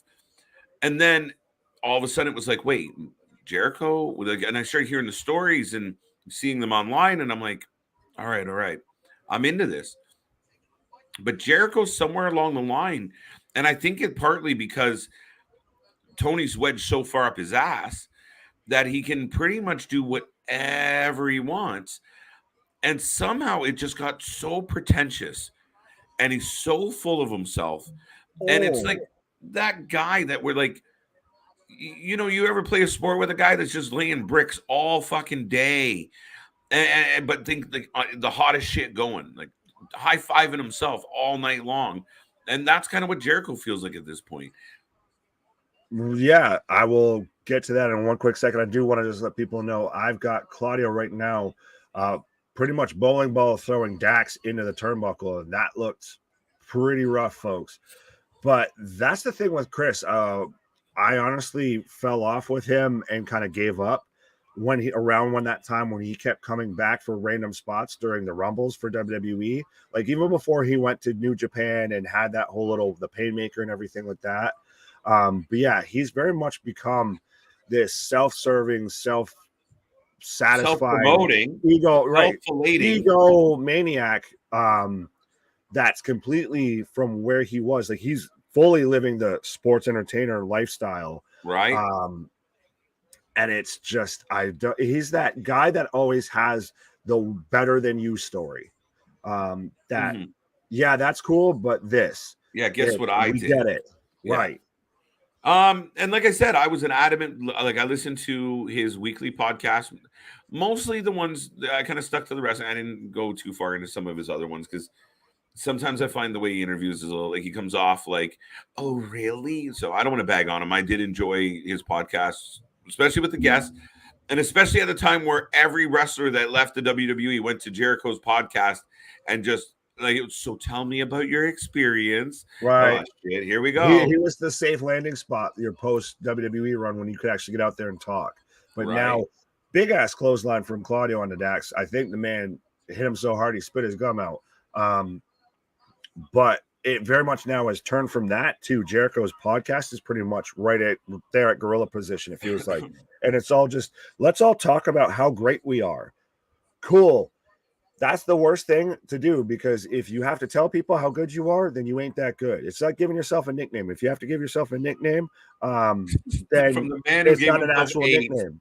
If you have to go around calling yourself the Wizard that no one else ever called you that, that's not cool, Chris. Yeah, no, like I said, I know we're on a bit of a beat up AEW trip. There's good things going on. There's a lot of talent. We're just following the EVP's rules. Just fucking fuck up the company. Well, I mean, I'm just frustrated as a fan because like I kind of was talking with Jericho, and it's the same parallel where there was a lot of hope and optimism. And like we said, the long list of guys that have been poorly booked and women where you just don't give a fuck. Eddie Kingston, don't care. I love the guy, but right now they've Jericho cooled him off like a fucking ice cube. It breaks my heart the second you can watch my heart break. Like poor Ralph Wiggum, the second that they put Jericho and Eddie together, because I knew it was just giving that man a lead weight. But I will tie this all, I guess, in a neat little bow back to the whole Young Bucks EVP situation of Jericho's another guy that very much leaks out information from that. 100%. Can we just be honest on that? Very much of how he's getting praise from other people for his stance, his position during the whole backstage melee. Chris, you were up there at a podium. What are you gonna do? Were you gonna just go back there and fight everybody like they're Goldberg or something? No. Yeah. I don't know, man. Like, again, it's just a little chaotic. I think for me, where I kind of drew the line was how often, 2 count by Dax, how often Jericho was going over on people. And it's like, wait, weren't you going to be like the mentor, the big brother, and you're going to go over on like almost everybody? And if they do go over on you, you're going to get one more before they leave. Oh, yeah. He just needs, there's always that one more match. And it's cool. Always, you got over on me, you have another match. Right? Like literally, folks, in the chat, my fact checkers, my friends, what can you big superplex? Sorry. What was a loss that Jericho took that he had like he never really avenged with the next time they fought? I can't think of one where he lost to somebody. MJF. The MJF's the exception. I know that one. Right? Like so, MJF's the exception, but he had no fucking choice with MJF. You couldn't. It would have been blasphemy. Grounds for dismissal. Right. Objection, hearsay. I take offense to that, Larry. I know I lived near Boston and everything like that, and my accent slipped out there, I guess. But no, I'm a New Yorker through and through. I felt like I was cheating on my Yankees when I got here, when I first moved here. And all I could get was the Red Sox games. I'm still one of those fans that I will not step foot in Fenway Park unless they're playing the Yankees. So I guess I'm that one cousin from New York. And KJ's that one cousin from Canada. And CJ's that one cousin from St. Louis. So I'm just reading an article, but snacking. The snacks are good. It's Friday. Oh, absolutely. Well, this is a good match, and this is good. It still hasn't been a bad show, to be honest. That's the thing, is we're all waiting for the implosion. I think I said this in one of our chats, a day or so ago. Watching AEW right now is like the same reason everybody tunes into NASCAR. You're waiting for the car crash. And unfortunately, right now, we're getting a lot of good action, and I'm happy that we're trying to right the ship here. We're not just going to fully just say F it into the iceberg. I think we got this one, no? No. Okay. I like Rampage when it first started. It is an hour, and we get a nice flow. Some would be dream matches, but now it's like gotten stale. Rampage should not be like Darker Elevation. Exactly. And what I used to love about Rampage was it was quick and easy in and out. And Nick, you and I have sat on this stream and said, can't wait to get through SmackDown to get to Rampage. Can't wait to get SmackDown over. Rampage is coming soon. Oh, right. Now it's like, all right, SmackDown done. Can we go to bed? Right. Well, and it's across the board. It's interesting and it's flipped. I'm going to beat this drum one more time. It's never been Seven Nation Army going right now. But it's never been AEW fully that's changed. Now it's very much ran into the wall here, but it's been the landscape that's changed around it. And of course, Rampage started off with like Punk's return and stuff like that. That's how you started off the debut. I think that was the debut show for Rampage, was what ended up being Punk's return. Yeah. So when you start off at like a million, you're gonna do nothing but free fall if you don't actually try and put time and effort into it. And it just felt like Dynamite light. Yeah, not even Dynamite light, but it does feel on par with Dark and such sometimes, and they're just throwaway matches. You don't know why they're fighting. You don't know, and again, I think part of it is because you're recording them. So it's not like you're going to have Punk on a Wednesday night and then come back out right away and do another big match or do, this is for Rampage. Right. That's why putting ROH as the second recording instead of recording Rampage under the AEW umbrella, you drop Rampage, you replace it with Ring of Honor. And then at least this way, these matches right now, if it was Claudio, imagine right now it was Claudio versus Dax for the ROH title because we're on our Ring of Honor now. Right. On a Friday night. And you had the whole ROH setup. We got a whole ROH card. Everything feels different. We know it's Friday night, Ring of Honor night. Yeah. Whole different feel. We wouldn't be talking as much through this great match and everything. Still talking about the car crash. That tends to be AEW.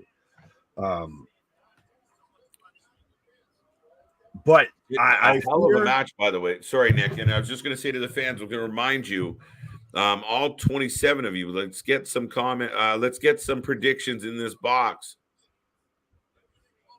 Claudio.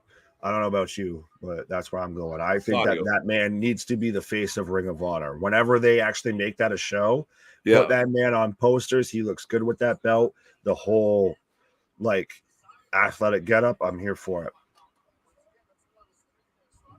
I agree with you, Nick. I agree.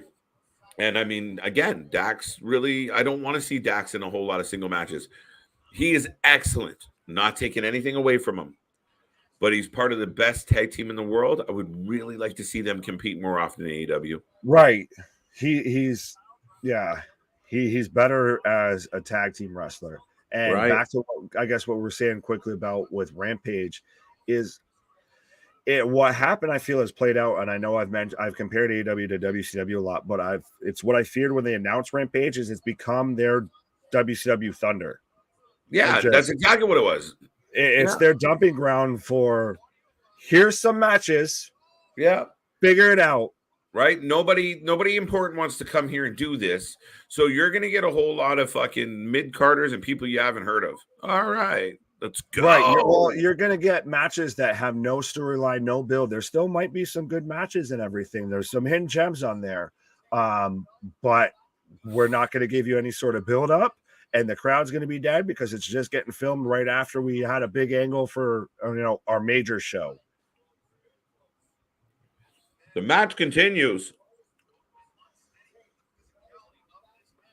Bald on bald action, folks. Both men down. That sounds wrong.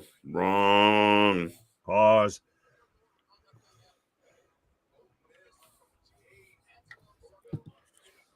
Nick is I don't know what you did. I don't know, but I'm here for it. What's this? Oh, Nick, you were only referencing the Sam Adams. Oh, the beer ad. The alcoholic beverage, I guess, if I'm trying to use the correct term for your tube. But yeah, no, of course I live in New England. I very much get the whole New Englandy vibe and everything, but I'm still a New Yorker through and through. Because I already see some Let's Go Yankees and all of that. So no, I know you're wearing a Blue Jays, jersey and everything like that. But I'm your Italian cousin from New York. Right. All right. Swinging. Dax is swinging. 1, 3. Oh, God. I didn't even notice Jericho's on commentary, I believe. Mm-hmm. I don't know how I'd feel with a grown-ass man just spinning me around like that. How to make you feel like a small child instantly. Right. Like, do you yell out "wee" as it happens? Wee. Right. Wee. Just throw them off. Mm-hmm. It's a funny setup for a sharpshooter. None of the Bret Hart smoothness, like he used to move to get him down and then stuck his leg through. No, you make him dizzy with a helicopter and then you sink it through. It's an interesting one. I'll give you that. Crossface. No, Dax out. Dax with a sharpshooter.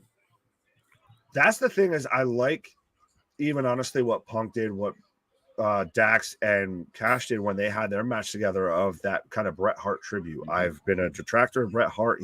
I think he takes himself too seriously at times, but when it comes to professional wrestling that you don't see in 2022, that style plays perfectly. Right. Fair enough. I mean, I wish Rampage wasn't only on TSN's streaming site. Yeah, it's ridiculous, Johnny, being Canadian and trying to track down some AEW. That's why I'm always a few seconds behind. And to be honest, don't feel bad. I screwed up, and thanks to probably my vitamins, I sat there and thought it was on TBS instead of TNT. It happens. So it took me a minute. You get like 11 minutes into Bad Boys, and you're like, "Oh wait, well, I was still watching Shaft, I believe," and I'm like, "Wait, there you go." Like 10:02, this shouldn't still be on." Oh, Claudio with a sharpshooter. So shout out to a fellow Canadian. I feel your pain on the whole thing. Wow, I'm quarter Italian. Just a pizza.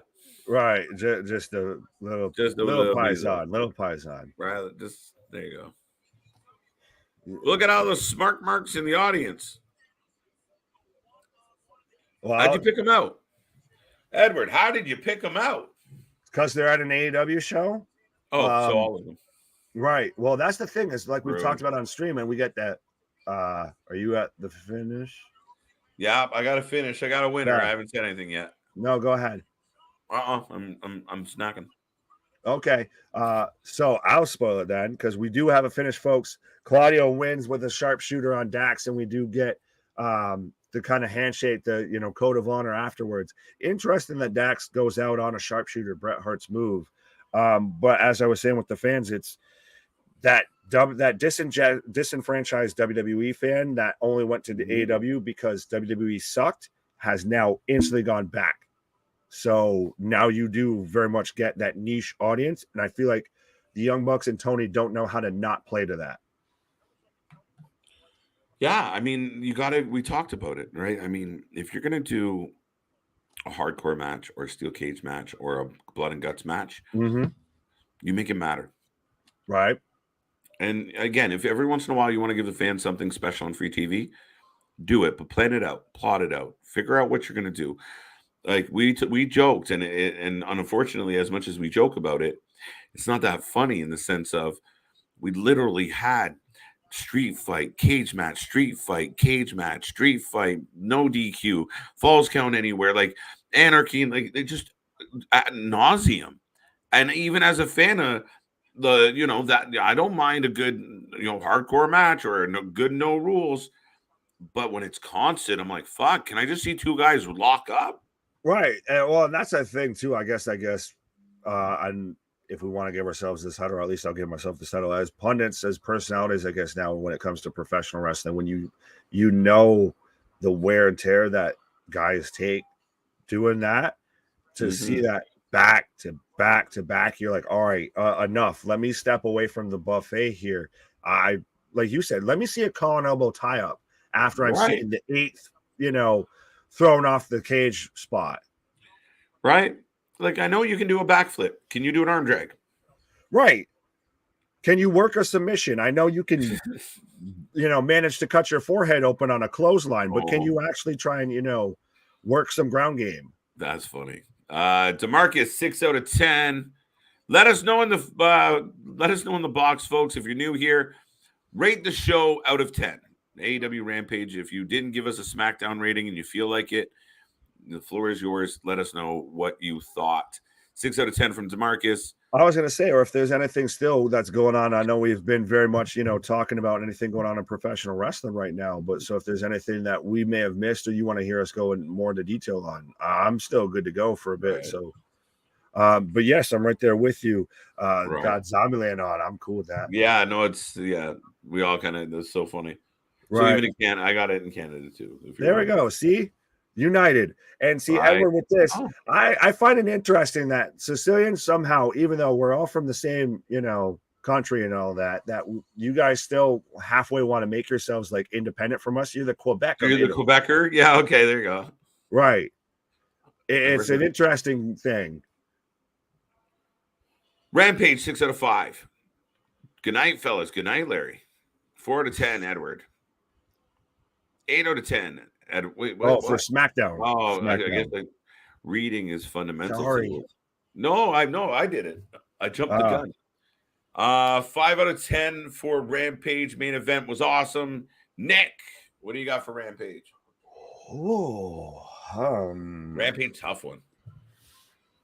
6.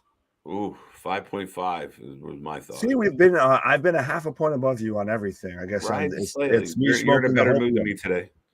Yeah. But again, that main event was good. There wasn't it did move pretty quickly through it. Go ahead. No, I was just noticing. Oh, yeah, point ahead, look smart. Great minds, great minds. Right. But yeah. Yeah, no, there wasn't any sort of lull, but it was an okay show. And I guess it's as much as we ding Papa Paul and WWE, I guess Tony now gets kind of a little bit of a passive. We know you're going through some stuff, homie. So it just give us your best. Absolutely. You need, give us your best. It sums it up pretty good, Nick. But with that being said, what else do we got? In case, we'll go there. Claudio versus Dax Hardwood was the match of the night on Rampage. It was a really good match. That was kind of the 5. The rest of the show was 0.5. Fair enough. No, it's not actually true. And I could be a little more generous. I got to see Joe. It's just, again, it was in and out, but I didn't care for most of it. The Dax match with Cesaro was excellent. Meltzer, 5 stars. Let's go. It would have been a good NXT, and I mean that respectfully. Yeah, and I'm not saying that Claudio or Dax need to be on NXT, but I'm saying it had that kind of vibe of here's some matches that are just people thrown together. Yeah, right. 4 out of 10 on SmackDown. Rampage on 3 matches. Ooh, that's harsh. 6 out of 4 equals 10. That's true. High five. In the name of improper fractions? Hassan.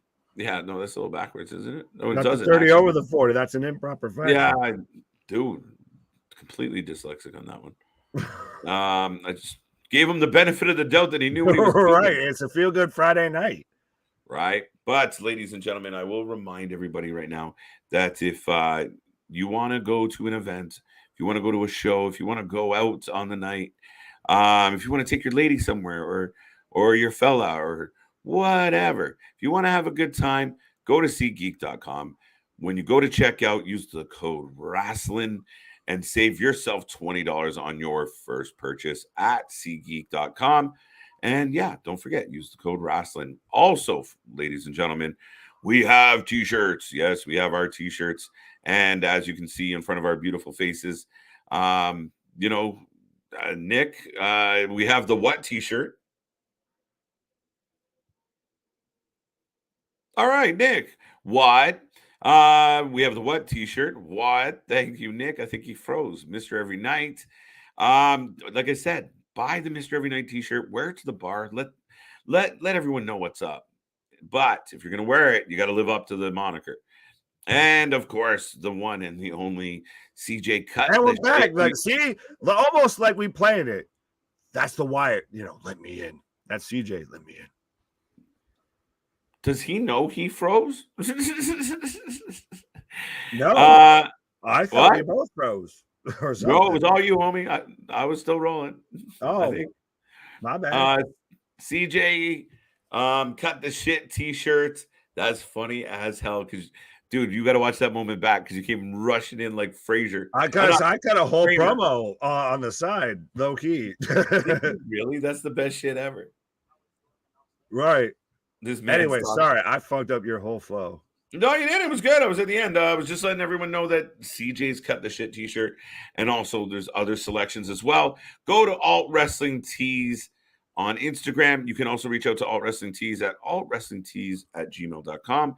But go to Instagram, go to our socials, check them out. There's a link below for Redbubble as well. And go to the Wrasslin for Life Network section. Show some love, give us some support. We greatly, greatly appreciate it, folks. And we appreciate you. Nick, did you appreciate the wrestling tonight? Did you give a rating? Yeah, we did. Yeah, we're good with that. Did.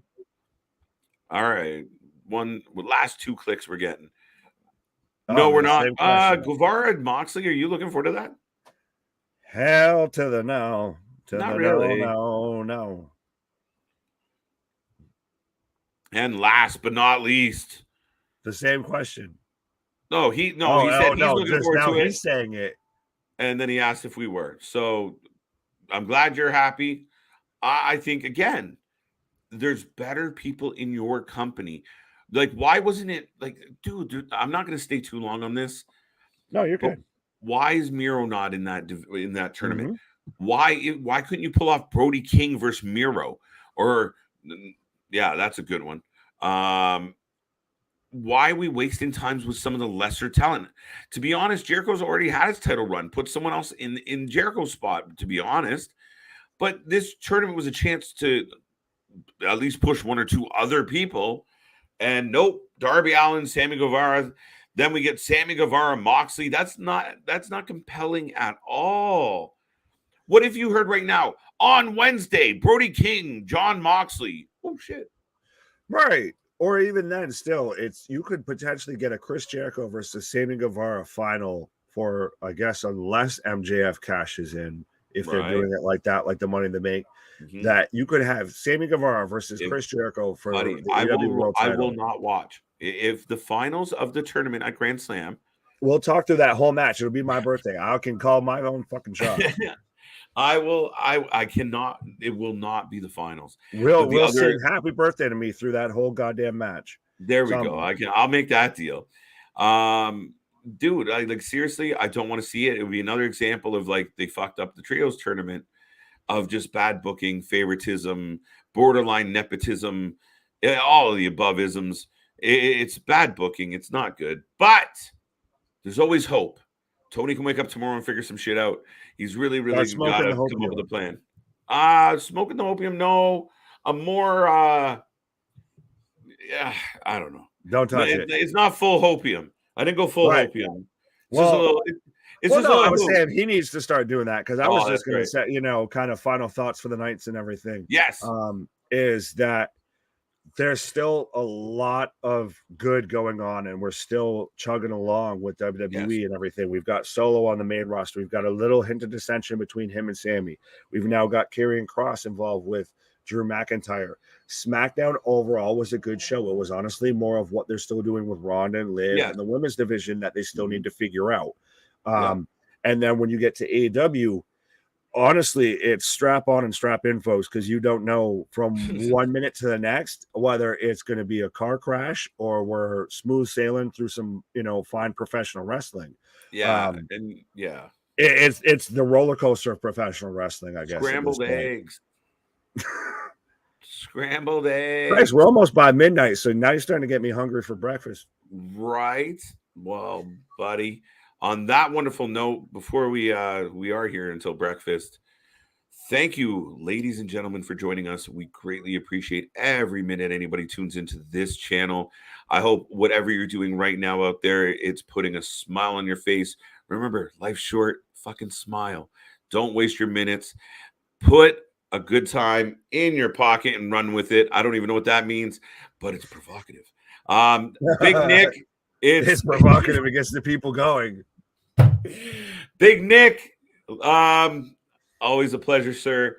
Absolutely, folks. When life knocks you down, take a back walk, because if you can look up, you can get up, folks. I like that, man. But tune in, click the little bell. We will be back. You may see us this weekend. You may not, but you will definitely see us on Monday, and we rock through. We are the only channel that does this at this level, at this pace. That's why we are growing faster than everybody, and we're having so much fun doing it. Thank you for being here. Good luck, Tony Khan. I want more information on Punk. I want more shit on the Bucks, and I'm looking forward to Bray Wyatt eventually coming back. Nick? I was just going to say real quick, folks, if you don't see us that weekend, that's because we're still up to something season that never ends. And as folks, you want to stay tuned because big things pop and little things stop around here. That's right. And make sure you click the like, subscribe, share soon. And on the flip side. Bye-bye.